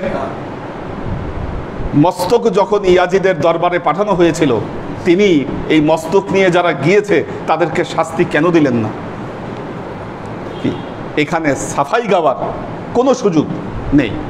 ইয়াজিদের দ্বিতীয় অপকর্ম হলো ইয়াজিদ মদিনায় আক্রমণ করেছিল, মদিনার অনেক পুরুষকে সে হত্যা করেছিল এবং মদিনার অনেক নারী ধর্ষণের শিকার হয়েছিল এই ইয়াজিদ বাহিনী দ্বারা। ইয়াজিদের তৃতীয় অপকর্ম ছিল ইয়াজিদ মক্কা শরীফ বাইতুল্লাহকে আক্রমণ করেছিল এবং ইয়াজিদ বাহিনীর ছোড়া পাথরের আঘাতে, আগুনের আঘাতে কাবা ঘরের যে গিলাফ ক্ষতিগ্রস্ত হয়েছিল এবং কাবা ঘর মাসাধিক সময় ধরে কাবা ঘরকে অবরোধ করে রেখেছিল। ওই অবস্থাতেই ইয়াজিদের মৃত্যু হয়।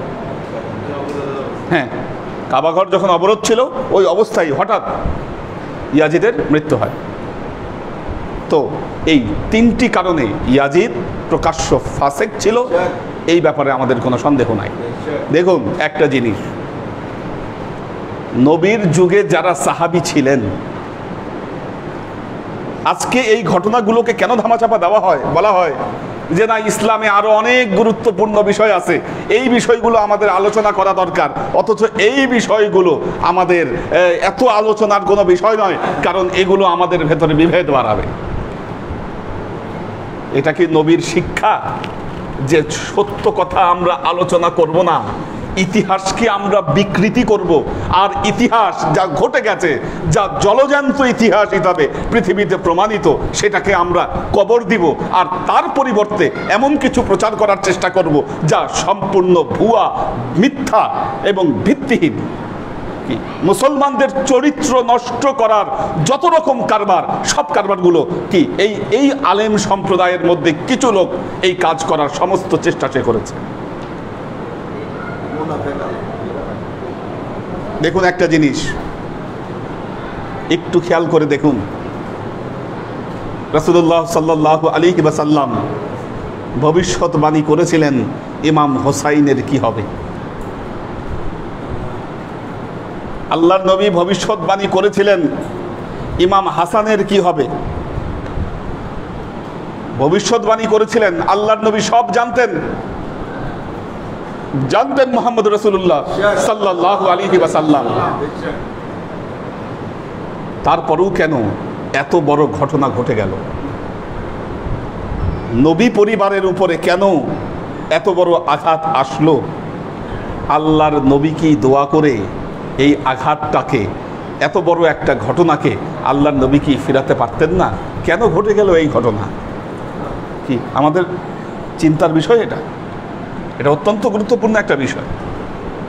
যিনি রহমাতাল লিল আলামিন, সাইয়্যিদুল মুরসালিন, আল্লাহর নবী, যে আহলে বেইতের বিশেষ মর্যাদার কথা বারবার তিনি বলে গেছেন, আহলে বেইতের ব্যাপারে যিনি সতর্ক করে গেছেন রাসূলুল্লাহ সাল্লাল্লাহু আলাইহি ওয়াসাল্লাম, এই আহলে বেইতের সদস্যদের উপর কেন এই নির্মম ঘটনা ঘটে গেল? কেন? এই উত্তরে আসছি। দেখুন, আসলে ঘটনাটা কি আমাদের অনেকের জানা দরকার। কি ঘটেছিল আসলে কারবালায়, বা কি আসলে ছিল ইতিহাস? আমরা অনেকে এই ইতিহাসও জানি না, কারণ আমরা শেকড় সন্ধান করি না।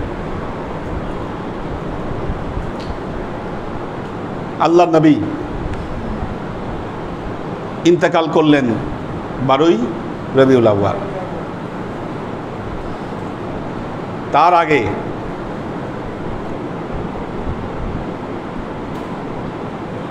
তার আগের 18ই জিলহজ আল্লাহর নবী গাদিরে খুমের বক্তব্য দিয়েছিলেন। আমরা আলোচনা করেছি গাদিরে খুম নিয়ে।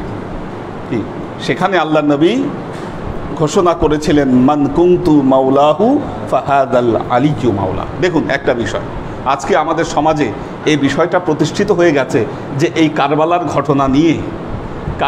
ঘটনা নিয়ে ইমাম হোসাইনের শাহাদত নিয়ে, আহলে বেইত নিয়ে যারা আলোচনা করবে এরা শিয়ারা। এটা আমাদের সাবজেক্ট না, নাউজুবিল্লাহ। এটা শিয়াদের সাবজেক্ট, এটা আমাদের এত গুরুত্বপূর্ণ বিষয় না। এনারা তাজিয়া করবে, লাফালাফি করবে, যা কিছু করবে, এটা শিয়াদের সাবজেক্ট, এটা আমাদের কোনো সাবজেক্ট নয়। আপনাদেরকে দেখেন, আকিদার জায়গাটা পরিষ্কার হতে হবে। আপনাদের আকিদার জায়গা পরিষ্কার হতে হবে। গাদিরে খুমে আল্লাহর নবী তার বায়াতের দায়িত্ব, ইমামাত হযরত আলীর হাতে সোপর্দ করেছিলেন। এই ব্যাপারে কোনো সন্দেহ নাই।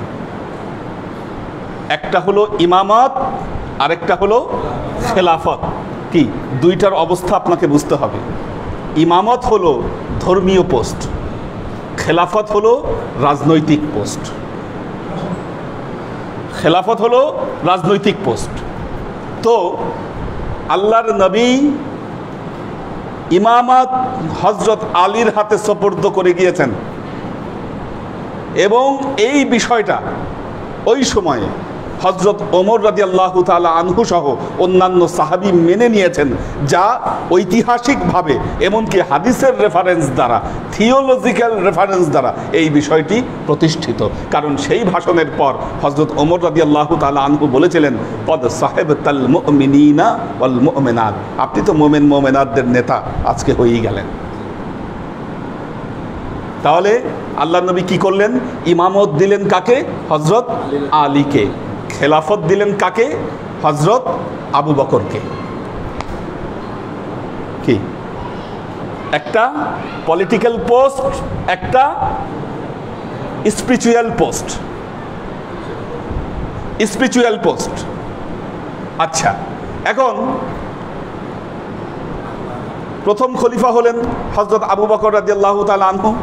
কি ওনার খেলাফত আলী রাদিয়াল্লাহু তাআলা আনহু মেনে নিয়েছেন। এবং খেলাফতের বিভিন্ন কাজে তিনি সহযোগিতা করেছেন। দ্বিতীয় খলিফা হয়েছেন হযরত ওমর রাদিয়াল্লাহু তাআলা আনহু। দ্বিতীয় খলিফা, ওনার হাতেও হযরত আলী বায়াত করেছেন, তার মানে ওনার খেলাফত স্বীকৃত। তৃতীয় খলিফা হযরত ওসমান রাদিয়াল্লাহু তাআলা আনহু, ওনার হাতেও হযরত আলী বয়াত হয়েছেন, কাজী সেটাও স্বীকৃত। চতুর্থ খলিফা চতুর্থ জায়গায় এসে ইমামত আর খেলাফত এক হয়ে গেছে। কি হযরত আলী খেলাফতের পথে অধিষ্ঠিত হয়েছেন। শিয়া সুন্নির মধ্যে বেসিক পার্থক্য হচ্ছে, শিয়ারা ইমামতকে মানেন, তারা খেলাফতকে প্রত্যাখ্যান করেন। তাদের বক্তব্য হচ্ছে আমরা ইমামত মানি, আমরা খেলাফত মানি না। সুন্নি যারা, বর্তমান সময়ে সুন্নি যারা, তারা বলেন আমরা ইমামতও মানি, আমরা খেলাফতও মানি, এর মাঝে কোনো দ্বন্দ্ব নাই। কি সালাফি যারা, আজকের যুগের যারা সালাফি, যারা ওহাবি, তারা বলেন আমরা খেলাফত মানি, আমরা ইমামত মানি না। মাঝখানে ব্যালেন্সড হচ্ছে তারাই যারা আমরা ইমামতকেও স্বীকৃতি দেই, আমরা খেলাফতকেও স্বীকৃতি দেই, আমরা দুটোকেই মানি। তবে হ্যাঁ, স্বীকৃত খেলাফত হযরত আলীতে এসেই শেষ হয়ে গেছে, তার পরবর্তী কোনো খেলাফত এটি স্বীকৃত নয়। খোলাফায়ে রাশেদাই প্রতিষ্ঠিত খেলাফত শেষ হয়ে গেছে। পরবর্তী খেলাফতকে জায়েজ করার জন্য বহু মিথ্যাচার, বহু কিছু করা হয়েছে। আর সুলতানু জিল্লুল্লাহি ফিল আরদ মান আহানা সুলতান আল্লাহ আহান আল্লাহ, এই ধরনের হাদিস বানায় মেম্বারে মেম্বারে এই কথাগুলো বলে মানুষকে ভয় দেখায়। কি এই ওই খলিফাগুলোকে মানানোর চেষ্টা করা হয়েছে, কিন্তু সেগুলো ছিল মিথ্যাচার। হযরত আলী যখন খলিফা হলেন, হযরত আলী রাদিয়াল্লাহু তাআলা আনহু যখন খলিফা হলেন, হযরত ওসমান রাদিয়াল্লাহু তাআলা আনহুর হত্যাকাণ্ড নিয়ে হযরত আলীর সাথে মুয়াবিয়ার একটা দ্বন্দ্ব তৈরি হলো। কারণ হযরত মুয়াবিয়া ছিলেন কুফার শাসনকর্তা। এই দ্বন্দ্ব এমন পর্যায়ে গেল, দুজনের মধ্যে যুদ্ধ শুরু হলো, সিফফিনের যুদ্ধ। ইসলামের ইতিহাসে সিফফিনের যুদ্ধ আপনি জানেন। এই সিফফিনের যুদ্ধে যখন শুরু হলো, সিফফিনের যুদ্ধে হযরত আলী রাদিয়াল্লাহু তাআলা আনহুর পক্ষে অনেক হাফেজ ছিলেন। যুদ্ধের এক পর্যায়ে হযরত মুয়াবিয়া যখন দেখলো যে না, আমার পক্ষে আর যুদ্ধে জয়লাভ করা সম্ভব নয়, যুদ্ধের ময়দানে তরবারির ভেতরে কোরআন শরীফ ঝুলায় তিনি যুদ্ধের ময়দানে অবতীর্ণ হলেন। এটা দেখে তো হযরত আলীর যারা সৈন্য ছিলেন বললেন সর্বনাশ, কোরআন শরীফ নিয়ে আসছে, এই কোরআন শরীফের বিরুদ্ধে আমরা যুদ্ধের ময়দানে আমরা নামতে পারি না। ওনারা সন্ধির প্রস্তাব দিলেন, এটা মুয়াবিয়া বাঁচার জন্য করল। যাই হোক, সন্ধি হবে মসজিদে জুমাতুল জেন্দাল, এই মসজিদে উভয় পক্ষ বসলো সমাধানের জন্য, যে মসজিদে আলোচনা করে আমরা সমাধান করব। দুই পক্ষ থেকে দুইজন প্রতিনিধি প্রেরণ করা হলো। হযরত আলীর পক্ষ থেকে প্রতিনিধি গেলেন আবু মুসা আশআরী রাদিয়াল্লাহু তাআলা আনহু, হযরত আবু মুসা আশআরী রাদিয়াল্লাহু তাআলা আনহু। মুয়াবিয়ার পক্ষ থেকে প্রতিনিধি আসলেন হযরত ওমর ইবনুল আস। হ্যাঁ, আমর ইবনুল আস। তো এই দুইজন আলোচনায় বসলেন। এখন আমর ইবনুল আস আবু মুসা আশআরীকে বললেন, আমরা যদি দুইজনকেই পোস্টে রাখি, খলিফার কি বিচার করবেন? সর্বোচ্চ পোস্টের তো বিচার হয় না, কাজে বিচার করতে গেলে দুইজনকে আগে তাদের পোস্ট থেকে বরখাস্ত করতে হবে। আলীকে তার খেলাফতের পোস্ট থেকে বরখাস্ত করতে হবে, মুয়াবিয়াকে তার কুফার শাসনকর্তার পোস্ট থেকে বরখাস্ত করতে হবে। বরখাস্ত না করলে তো আমাদের বিচার করতে পারবো না। আর আবু মুসা আশআরী রাদিয়াল্লাহু তাআলা বলেন, হ্যাঁ তাই তো, কথা তো ঠিক আছে, চলেন আমরা গিয়ে আমাদের ফয়সালা জানাই। মসজিদে আসলেন, আবু মুসাকে বললেন, আপনি বলেন আপনার ফয়সালা। হযরত আবু মুসা বললেন, আমাদের ফয়সালা অনুযায়ী আমি হযরত আলীকে খেলাফতের আসন থেকে বরখাস্ত করলাম। এখন ওমর ইবনুল আসের বলার কথা যে আমিও মুয়াবিয়াকে বরখাস্ত করলাম, এই কথা না বলে সে বলল, ওই যে এখন যে আলীর খেলাফতের পোস্ট যে খালি হয়ে গেছে, ওই পোস্টে আমি মুয়াবিয়াকে নিয়োগ দিলাম। হাজার হাজার মানুষের সামনে বেঈমানি। এই ফয়সালা তো কেউ মেনে নিতে পারে না। ফয়সালা হলো না, মুয়াবিয়া কুফায় চলে গেল, হযরত আলী এদিকে মদিনা থেকে ইরাকে তিনি তার শাসন ব্যবস্থা তিনি স্থানান্তরিত করেছিলেন। তো যাই হোক, সেখানে তিনি শাসন করতে শুরু করলেন, কোনো সমাধান হলো না। এইদিকে হযরত আলী রাদিয়াল্লাহু তাআলা আনহুকে ছুরিকাঘাতে হত্যা করা হলো। শাহাদত বরণ করলেন, ছুরি মারা হলো। একটা জিনিস চিন্তা করেন, হযরত আলীর বুকে ছুরি কোনো মুসলমান মারতে পারে? কিন্তু সে তো মুসলমানের ভেতরেই একজন কেউ। তাকে কি সাহাবী বলবেন? কি তাবেই বলবেন? কি সে তো খুনি, কাতেল। কি একজন কাতেল, একজন খুনি সাহাবী হয় কেমনে? যার চরিত্র নাই। কি সাহাবী মানে কি শুধু নবীকে দেখছে? হুযায়ফা ইবনুল ইয়ামান, এই সাহাবীর কাছে আল্লাহর নবী সব মুনাফিকের লিস্ট দিয়ে রাখছিলেন যে কারা কারা মুনাফিক।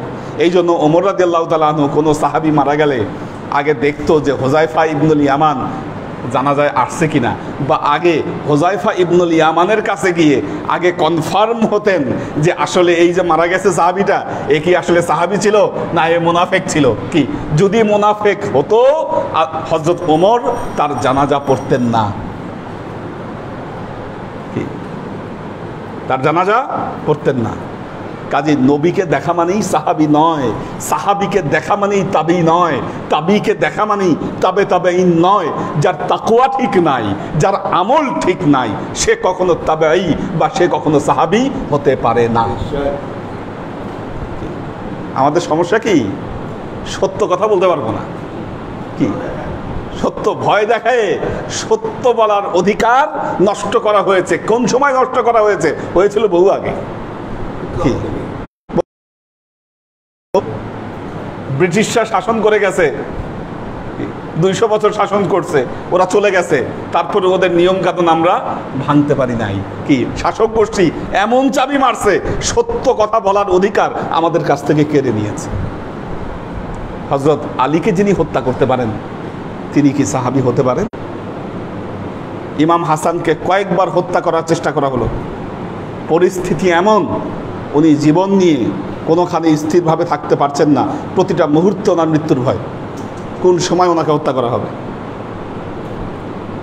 এবং আপনারা জানেন যে মুখতার সাকাফি, যিনি ইমাম হুসাইনের হত্যার প্রতিশোধ নিয়েছিলেন, তার বাসায় দীর্ঘদিন ইমাম হাসান অবস্থান করেছিলেন।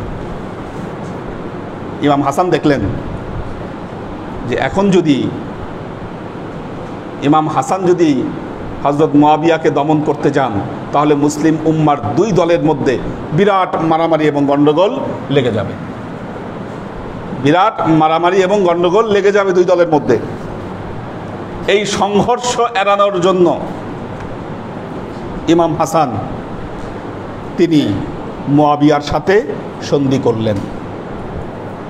মুয়াবিয়ার সাথে সন্ধি করলেন, কারণ মুয়াবিয়া অত্যন্ত প্রভাবশালী, তখন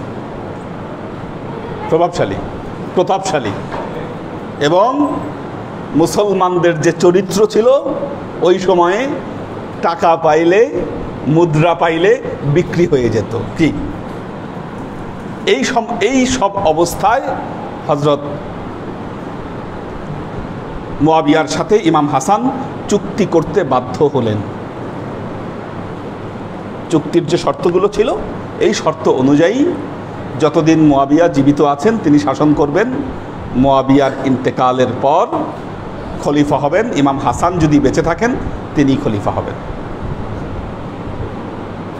মুয়াবিয়া তো জানি ইমাম হাসান বেঁচে থাকবে। ইমাম হাসানের স্ত্রী জোবায়দা, ওনাকে হাত করে স্লো পয়জনের মাধ্যমে ইমাম হাসান রাদিয়াল্লাহু তাআলা আনহুকে হত্যা করা হলো। পথের কাঁটা যেন সরে যায়। হ্যাঁ, পথের কাঁটা যেন সরে যায়। ইমাম হাসান গেছেন, ইমাম হুসাইন তো আছেন, কি আরো জাদ্রেল। পথের কাঁটা দূর করতে গিয়েও দূর হলো না, এরকম একটা অবস্থা। আরেকটা কাঁটা রয়ে গেল আরেকটা কাঁটা। যাই হোক, হযরত মুয়াবিয়া ইন্তেকালের আগে সন্ধির শর্ত, চুক্তি সব কিছু ভঙ্গ করে খেলাফত এবং ইমামতের যে মর্যাদা, সেগুলো সব কিছুকে ভঙ্গ করে ইসলামের সকল মূল নীতি, রুলস অ্যান্ড রেগুলেশন ইতিপূর্বে যা হয়ে এসেছে সব কিছুকে করে ইয়াজিদকে খলিফা হিসাবে ঘোষণা করে দিল। ইয়াজিদকে খলিফা হিসাবে ঘোষণা করে দিল। তাও তো হযরত মুআবিয়ার একটা কোয়ালিটি ছিল, দক্ষ শাসক ছিল, সে জ্ঞান ছিল, এলেম ছিল তার মধ্যে। ইয়াজিদের এই যে কথাগুলো আপনি বলছেন, আপনার এই কথার রেফারেন্স কি? আপনি কোন রেফারেন্স থেকে এই কথা বলতে পারেন যে ইয়াজিদ দিনে 100 রাকাত করে নফল নামাজ পড়তো? কি আমাদেরকে কি বোকা পাইছেন আপনি? এটা কি বোকার প্রলাপ যে বলবেন আর বিশ্বাস করব ইয়াজিদ দিনে দৈনিক 100 রাকাত করে নফল নামাজ পড়তো?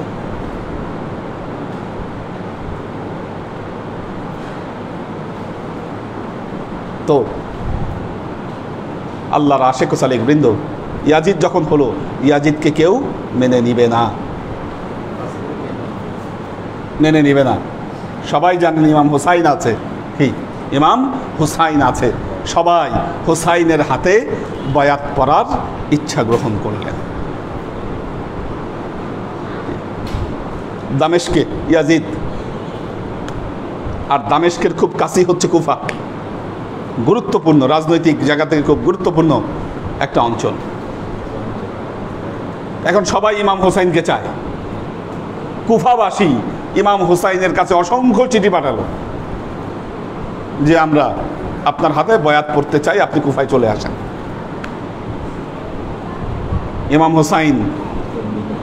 ইমাম হুসাইন তার চাচাতো ভাই মুসলিম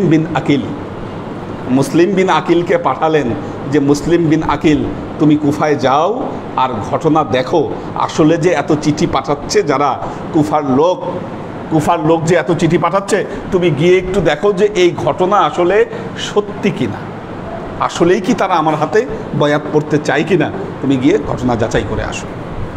মুসলিম বিন আকিল কুফায় চলে আসলেন এবং দেখলেন যে কুফায় জোয়ার লেগে গেছে, সবাই আসলে ইমাম হুসাইনকে চায়। এই পরিস্থিতি দেখে 18,000 কুফাবাসী মুসলিম বিন আকিলের হাতেই বয়াত করলেন। তো ওই সময় কুফার গভর্নর নোমান বিন বশির কুফার গভর্নর, ইয়াজিদের কাছে এই ঘটনা চলে গেল যে কুফার অবস্থা পাল্টে গেছে, কুফাবাসী সব ইমাম হুসাইনের হাতে বায়াত গ্রহণ করবে এবং ইমাম হুসাইন মুসলিম বিন আকিলকে কুফায় পাঠিয়েছে। মুসলিম বিন আকিলের হাতে সবাই বায়াত পড়া শুরু করেছে। ইয়াজিদ নোমান বিন বাশিরকে বরখাস্ত করে সেইখানে রাতারাতি কুফার গভর্নর হিসাবে ইবনে জিয়াদকে তাড়াতাড়ি কুফায় পাঠালেন। হ্যাঁ, তো ইবনে আসছে রাষ্ট্রীয় ফরমান নিয়ে। ইবনে জিয়াদকে দেখে প্রথমে কুফাবাসী মনে করছে ইমাম হুসাইন আসছে, নাহলে কিন্তু ঢুকতেই পারতো না কুফায়।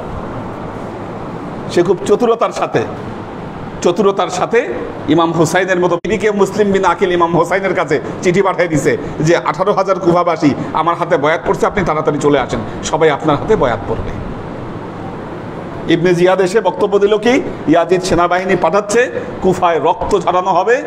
তিনি এসেই ওই নোমান বিন বশিরকে বরখাস্ত করে কুফার কর্তৃত্ব দিল এবং প্রথম টার্গেট যেটা করলো, প্রথম টার্গেটেই মুসলিম বিন আকিলকে সবার সামনে হত্যা করলো,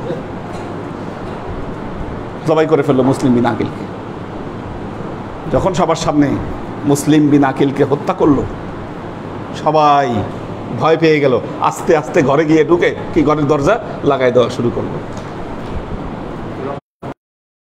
এই যে কুফাবাসীর যে এই আচরণ, আজীবন যুগে যুগে মুসলমানদেরকে কষ্ট দিয়েছে কুফাবাসীর এই আচরণ। আপনারা জানেন যে ইমাম আবু হানিফা রহমতুল্লাহ আলাই, তিনি যখন ইমাম মালিকের সাথে দেখা করতে গিয়েছিলেন, ইমাম মালিক তখন মসজিদে নববীর সামনে দাঁড়ায় পবিত্র কোরআন থেকে সে রেফারেন্স দিচ্ছে, এটা ইমাম আবু হানিফা হতে পারে না। উনি বললেন আনতা আবু হানিফা, আনতা আবু হানিফা। ইমাম আবু হানিফা বললেন না।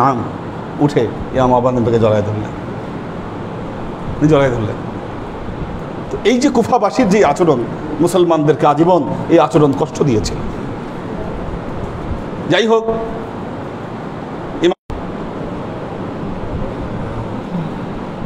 সঙ্গে সর্বমোট ৭২ জন মাত্র, সেনা ৫০ জন, আর এই ২২ জন তার পরিবারের নারী শিশু সব কিছু মিলিয়ে সাথে ছিল কয়জন, আর ২২ সর্বমোট ৭২। কেউ যদি কারবালার ময়দানে যখন আসলেন, ইমাম হুসাইনের ঘোড়া বালির মধ্যে তার পা ডুবে গেল।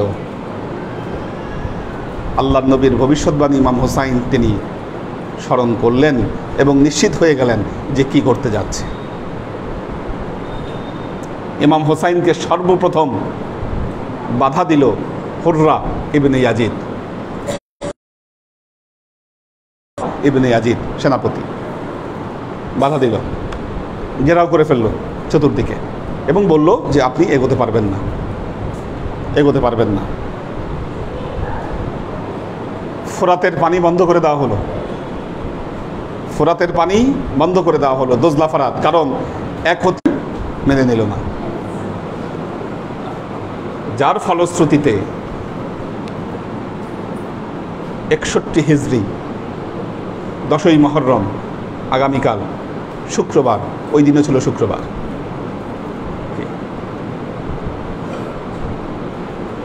যুদ্ধের রাতে, আজকের রাতে যেই সেনাপতি বাধা দিয়েছিল ইমাম হুসাইনকে সর্বপ্রথম, সে স্বপ্নে দেখল তার বাবা,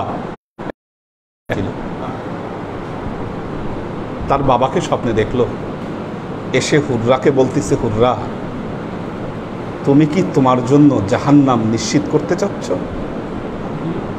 তুমি কি তোমার জন্য জাহান্নাম নিশ্চিত করতে চাচ্ছ? তুমি কি আমার মান সম্মান, তোমার বাবা ওমর ছিল, ওমর নাম ছিল,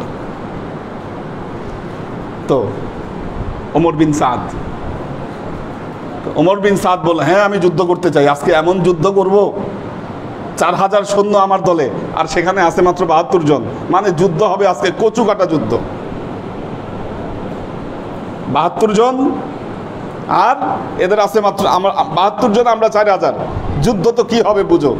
এ কথা বলার সাথে সাথে হুররা কাঁপতে শুরু করলো এবং বলল, আমি কাল রাতে স্বপ্নে জান্নাত এবং জাহান্নামের মাঝখানে আমি আমাকে দেখতে পেয়েছি,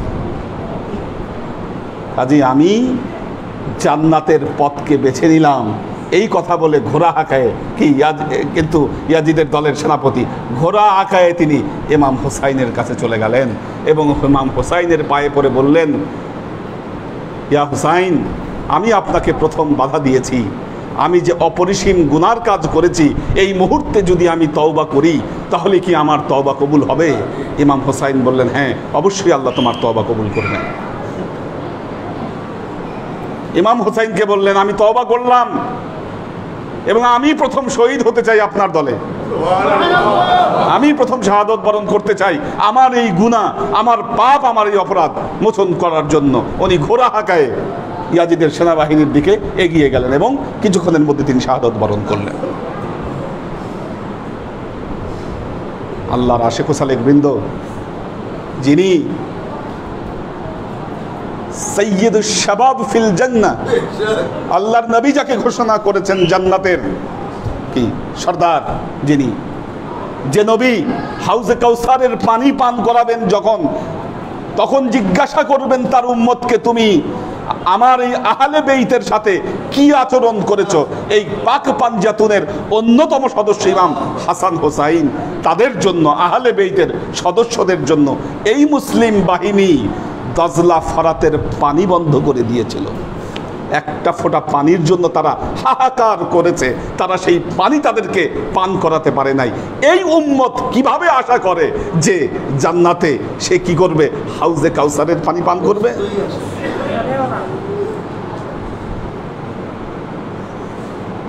আর আজকে নির্লজ্জের মতো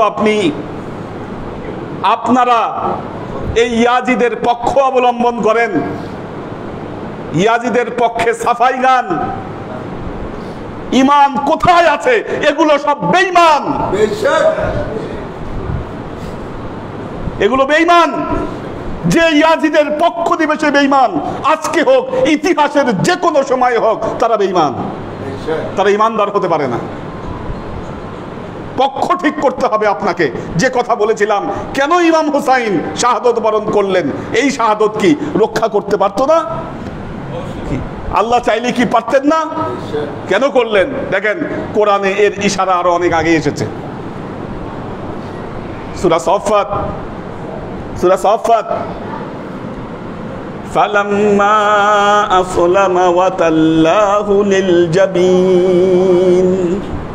হযরত ইব্রাহিম যখন ইসমাইলকে কোরবানির জন্য প্রস্তুতি নিলেন, তখন আল্লাহ বললেন, কদ সাদ্দাকতার রুয়া আইয়া ইব্রাহিম। বললেন, ইব্রাহিম, তুমি তোমার স্বপ্নকে তুমি সত্য পূরণ করেছো। ওয়াফাদাইনাহু বিযিবহিন আযীম ওয়া তারাকনাহু ফিল আখিরিন। আল্লাহ বললেন, আমি এক বড় কোরবানির বিনিময়ে আমি ইসমাইলের কোরবানিকে রদ করে দিলাম, আর এই কোরবানি আমি পরবর্তী জামানার জন্য রেখে দিলাম। ওয়া তারাকনাহু ফিল আখিরিন। আমরা যতই ব্যাখ্যা করি জান্নাত থেকে দুম্বা এনে কোরবানি করেছিলেন, কিন্তু আসলে আল্লাহ যে কোরবানি বাকি রেখেছিলেন, ওই কোরবানি এসে পড়ল হযরত আব্দুল্লাহর উপর। ঘটনা জানেন, আব্দুল মুত্তালিব হযরত আব্দুল্লাহকে বাঁচানোর জন্য 100টা উট কোরবানি করে রক্ষা করেছিলেন, কিন্তু কোরবানি তো বাকি থেকে গেল, কোরবানি বাকি থেকে গেল। ওই কোরবানি এসে পড়ল, কি কোরবানি হতেই হবে, এটা একটা বাকি থাকা কোরবানি। কেন? আমার নবীর যিনি নাতি ইমাম হুসাইন, কি দেখেন, খাজা মঈনুদ্দিন চিশতি তিনি বলেছেন, শাহ আস্ত হুসাইন, বাদশাহ আস্ত হুসাইন, দিন আস্ত হুসাইন, দিন পানা আস্ত হুসাইন, সরদাদ দস্ত নদর দস্ত ইয়াজিদ, হককে বানায়ে লা ইলাহা ইল্লা আস্ত হুসাইন। হুসাইনি হচ্ছে বাদশাহ, হুসাইনি হচ্ছে সম্রাট, দিন হচ্ছে হুসাইন, দিনকে রক্ষা করেছেন হুসাইন। তিনি তার মাথা দিয়ে দিয়েছেন, হাত তিনি ইয়াজিদের হাতে দেন নাই। লা ইলাহা ইল্লাল্লাহর ভিত্তি রচনা করেছেন হুসাইন। দেখেন, ইয়াজিদের বিরুদ্ধে যদি খাজা মঈনুদ্দিন চিশতি এত বোল্ডলি বলতে পারেন, কি আপনি দাবি করেন আপনি 4 তরিকার ইমাম, আপনি কিভাবে ইয়াজিদের পক্ষে কথা বলেন? এত বড় নির্লজ্জতা! তরিকার কি বুঝেন আপনি দাবি করেন আপনি চিশতিয়া তরিকার ইমাম, 4 তরিকার ইমাম। তে চিশতিয়া তরিকার ইমাম হলে আপনি কি জানেন না যে খাজা মঈনুদ্দিন চিশতি কি বলেছেন?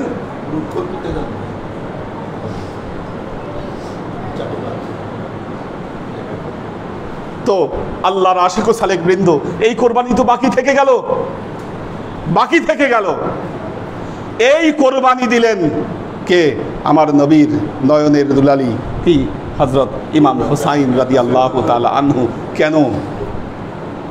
কারণ হক এবং বাতিলের মধ্যে যেন পার্থক্য হয়ে যায়।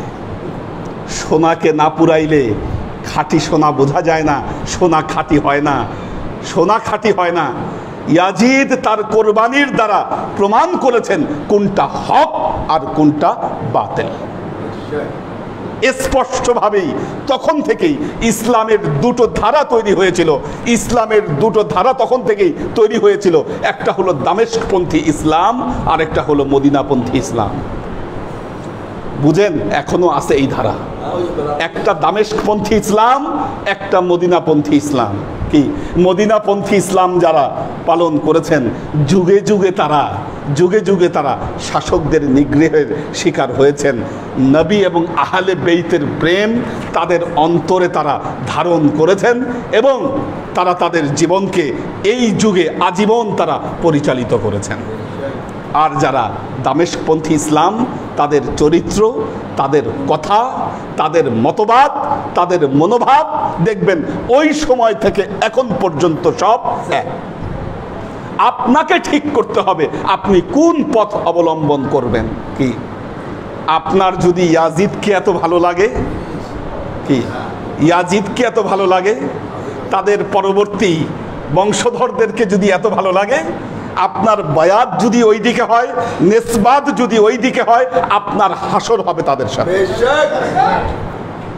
আর আপনার নিসবত যদি হয় ইমাম হোসাইনের সাথে, আপনার নিসবত যদি হয় বাবুল মারফতের সাথে, তাহলে আপনার হাসর হবে মুহাম্মদ মুস্তাফা সাল্লাল্লাহু আলাইহি ওয়াসাল্লামের সাথে। এতে কোনো সন্দেহ নাই, কোনো সন্দেহ নাই। বুঝতে হবে এই ইতিহাস গোপন করার ইতিহাস নয়, এটা গুরুত্বপূর্ণ ইতিহাস। আজকে আপনি যতই এটাকে কবর দিতে চান, যতই ধামা চাপা দিতে চান, আপনি পারবেন না, এটা সম্ভব নয়। কাজেই আল্লাহর আশেক ও সালেক বৃন্দ মনে রাখবেন, আমাদের বায়াত হুসাইনি বায়াত, আমাদের বায়াত হুসাইনি বায়াত। আমরা রুহানি ভাবে হুসাইনি বায়াতের ধারক। আমরা কি যুগ যুগ ধরে এই বায়াতকে আমরা ধারণ করেছি, যুগ যুগ ধরে এজাজতের ভিত্তিতে এই বায়াতকে আমরা ধারণ করেছি। আমাদের সাজরাতার প্রমাণ। আমি আপনাদেরকে বায়াত পড়াতে পারতাম না যদি আমার এই এজাজত না থাকতো, না থাকতো। কাজেই আল্লাহর আশেক ও সালেক বৃন্দ, আপনি হাসর কার সাথে ঘটাবেন আপনি সিদ্ধান্ত নেন, সিদ্ধান্ত আপনার। যদি নবীর সাথে হাসর ঘটাতে হয়, আহলে বেইতের সাথে যদি আপনার হাসর ঘটাতে হয়, আপনাকে তরিকার এই পথে আপনাকে আসতেই হবে, নাহলে মুক্তি মিলবে না। হক এবং বাতিল আপনি জানুন, জানার চেষ্টা করুন। যারা বলে ইতিহাসকে গোপন রাখলে, গোপন না রাখলে মেসমার হয়ে যাবে, শেষ হয়ে যাবে, কি শেষ হবে? ওদের স্বার্থ শেষ হবে, ওদের ধাপ্পাবাজি শেষ হবে। যদি আপনার ভেতরে সাহসী থাকে এত, আপনি ইতিহাসকে প্রকাশ করতে এত ভয় পান কেন, এত কাচুমাচু করেন কেন? কারণ ভেতরে সমস্যা আছে আপনার।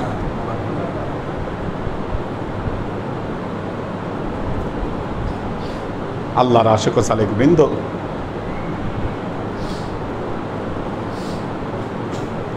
কারবালা ঘটনা নিয়ে আলোচনা পর্যন্ত করতে চায় না, কারণ জানে এটা হক। হক যদি উঠে আসে, বাতিল পরাভূত হবে। আজকে হোক কালকে হোক, বাতিল তো অবশ্যই পরাভূত হবে। ইমাম মাহদী তো অবশ্যই আসবেন। এই বাতিলকে তিনি দমন করবেন।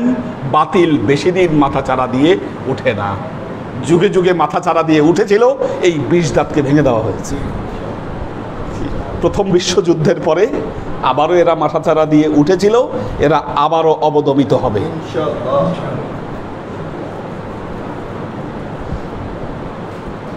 আল্লাহ আমাদেরকে তৌফিক দান করুন। আজকে আমরা যে আয়োজন করেছি, এই আয়োজনের কারণই হচ্ছে, উদ্দেশ্যই হচ্ছে, যারা কারবালার ময়দানে ইমাম হোসাইনের পরিবার বর্গের যে সদস্যরা তারা অকাতরে জীবন দিয়েছিলেন। দেখুন কি নির্মম পরিহাস। মাত্র 4 বছরের মধ্যে ইয়াজিদ মারা যায়। 6 বছরের মধ্যে এই কারবালার ঘটনার সাথে যারা জড়িত ছিল তারা প্রত্যেকেই তাদের শাস্তি পায়।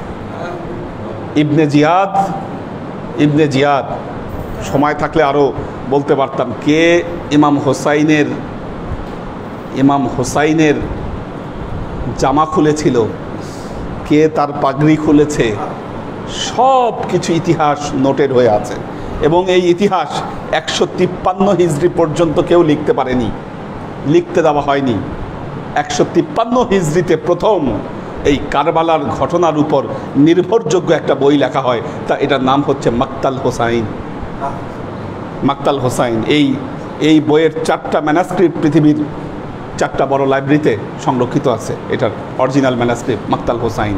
সবাইকে হ্যাঁ, কোনো ওয়ে নাই তো, সত্য গোপন করার কোনো ওয়ে নাই। এবং এই ইয়ার ভিত্তিতে, সাক্ষাৎকারের ভিত্তিতে, স্বাক্ষর ভিত্তিতে এর ইতিহাসগুলো লেখা হয়েছে যে কে কি আচরণ করেছিল। প্রত্যেকেই জঘন্য শাস্তি পেয়ে দুনিয়া থেকে বিদায় নিয়েছে।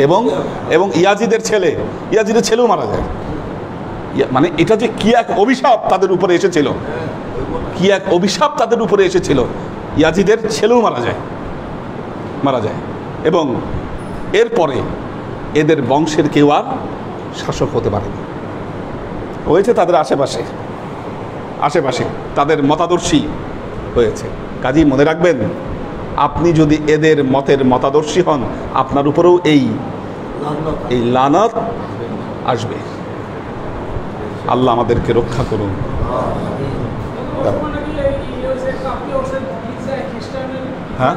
হ্যাঁ, অনেক ঘটনা আছে। একদিনে একবারে সব কিছু বলা সম্ভব নয়। আসলে প্রতিবারই আমরা ভিন্ন ভিন্ন এক একটা বিষয় নিয়ে আলোচনা করে থাকি। তোমার এই লেখাটা পড়তে কেমন জানি ভেজাল, এটা পরে চেঞ্জ করে দিও। মোহাম্মদ সিয়াম হোসাইন, মাসুদ কবির খুলনা থেকে, আশরাফুল আনাম নাইম, মোহাম্মদ ওমর ফারুক, মোহাম্মদ আলাউদ্দিন মিয়া, আবুল হোসাইন, আমাদের নাজিমুদ্দিন ভাইয়ের ফ্যামিলি আছেন, মোহাম্মদ আজাদ, লুনা তাবাসসুম লুবনা, সুমাইয়া নুহিন দিশা,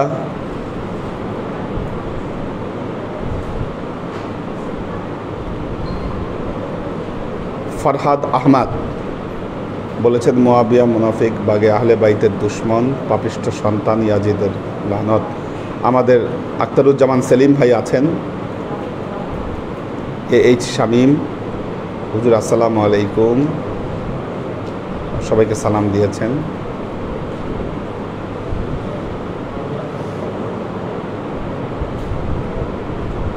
তোহফাল আবিব, মোহাম্মদ মিজান, জেবা ফারজানা,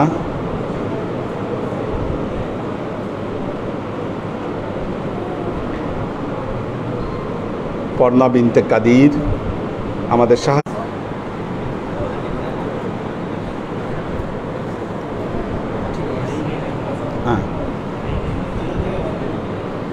পর্ণা বিনতে কাদির, আচ্ছা, সাজ্জাদ রহমান, একে আজাদ, সুরভি আক্তার দীপা, ওয়াসিব আহমেদ জনি, পাখির ভেজ, শামীম আরা, আলী আকবর ভাই আছেন, মোহাম্মদ মিজান,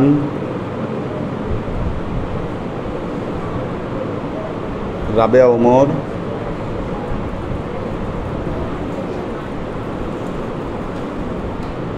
আচ্ছা, আরও অনেকেই আছেন। আজকে সবার নাম বলা যাচ্ছে না, ঠিক আছে।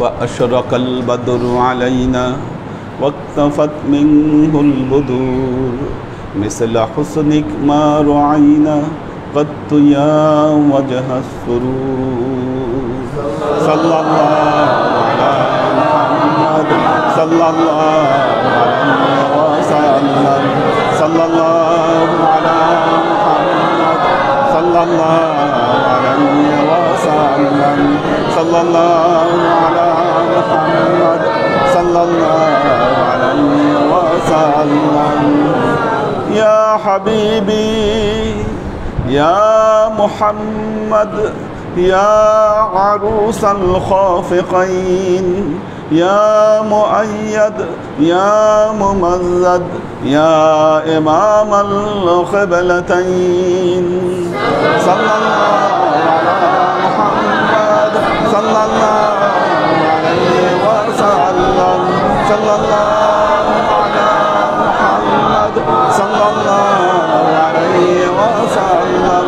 সাল্লাল্লাহু আলা মুহাম্মদ সাল্লাল্লাহু আলাইহি ওয়াসাল্লাম وصلوات الله أحمد عدة حروف الصدور أحمد الهدي محمد سيد وجه المنير صلى الله على محمد صلى الله عليه وسلم صلى الله على محمد صلى الله عليه وسلم صلى الله على محمد صلى الله عليه وسلم بلغ العلا بكماله كشف الدجى بجماله حسنت جميع خصاله صلوا عليه وآله سلموا يا قوم بل صلوا على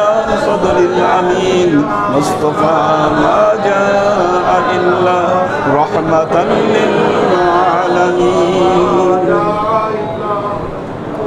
اللهم آمين اللهم صل على محمد وعلى آل محمد كما صليت على إبراهيم وعلى آل إبراهيم إنك حميد مجيد اللهم بارك على محمد وعلى آل محمد كما باركت على إبراهيم وعلى آل إبراهيم إنك حميد مجيد ربنا ظلمنا أنفسنا وإن لم تغفر لنا وترحمنا لنكونن من الخاسرين ربنا آتنا في الدنيا حسنة وفي الآخرة حسنة وقنا عذاب النار ربنا لا تزغ قلوبنا بعد إذ هديتنا وهب لنا من لدنك رحمة إنك أنت الوهاب اللهم إنك عفو تحب العفو فاعف عني يا غفور الرحيم الودود اللهم نور قلوبنا بنور الإيمان ونور قلوبنا بنور الإسلام ونور قلوبنا بنور الإحسان وزين أخلاقنا بنور محمد صلى الله عليه وسلم اللهم إنا نسألك علما نافعا رزقا واسعا عملا مقبولا شفاء من كل داء قلبا خاشعا ذهنا ذاكرا إيمانا كاملا توبة قبل الموت راحة عند الموت ونزاة بعد الموت اللهم إنا نسألك رحمتك في كل درجة فلاح في كل أمر ونعوذ بك من الشرك والشك والنفاق والبدعة ومن كل وسوسة الشيطان يا الله يا رحمن يا مالك আমরা তখন তোমার দরবারে যে সমস্ত আমলকে উপস্থাপন করলাম ত্রুটি মুক্তভাবে এই আমলগুলোকে তুমি আমাদের তরফ থেকে কবুল করে নাও আল্লাহ তুমি আমলের যাজা আমাদের প্রিয় নবী হযরত মুহাম্মদ মুস্তাফা সাল্লাল্লাহু আলাইহি ওয়াসাল্লামের কাছে পৌঁছে দাও আল্লাহ আমাদের নবীর পরিবারবর্গের কাছে তুমি এর যাজাকে পৌঁছে দাও আল্লাহ বিশেষ করে আল্লাহ এই 10ই মুহররম কারবালার প্রান্তরে সৈয়দেনা ইমাম হুসাইন রাদিয়াল্লাহু তাআলা আনহু এবং তার পরিবারের যে সদস্যগণ আল্লাহ নির্মমভাবে তারা শাহাদাত বরণ করেছেন আল্লাহ তুমি সবার কাছে তুমি এর যাজাকে পৌঁছে দাও আল্লাহ এই হত্যাকাণ্ড যারা ঘটিয়েছে আল্লাহ তুমি তাদের যোগ্য শাস্তি আল্লাহ তুমি তাদেরকে দান করো আল্লাহ তুমি আমাদের হাসর ইমাম হোসাইন ইমাম হাসান মাওলা আলী এবং আমাদের নবী হযরত মুহাম্মদ মুস্তাফা সাল্লাল্লাহু আলাইহি ওয়াসাল্লামের সাথে ঘটিয়ে দাও আল্লাহ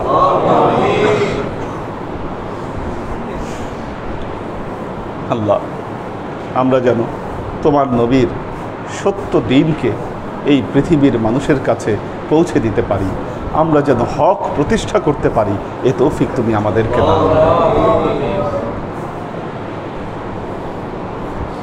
আমাদের জীবন থেকে সমস্ত অভাব অভিযোগ বালা মুসিবত দুঃখ কষ্ট রোগ শোককে দূরীভূত করে দিয়ে দৃঢ় হস্তে তোমার দ্বীনের খিদমতের তৌফিক তুমি আমাদেরকে দাও আজীবন যেন তোমার হেদায়েতের পথে প্রতিষ্ঠিত থাকতে পারি সে তৌফিক তুমি আমাদেরকে দাও সুবহান রাব্বিকা রাব্বিল ইজ্জাতি আম্মা ইয়াসিফুন সালামুন আলাল মুরসালিন আলহামদুলিল্লাহি রাব্বিল আলামিন ওয়াজআল আখির কালিমাতিনা ইনদাল মাউত লা ইলাহা ইল্লাল্লাহ মুহাম্মাদুর রাসূলুল্লাহ।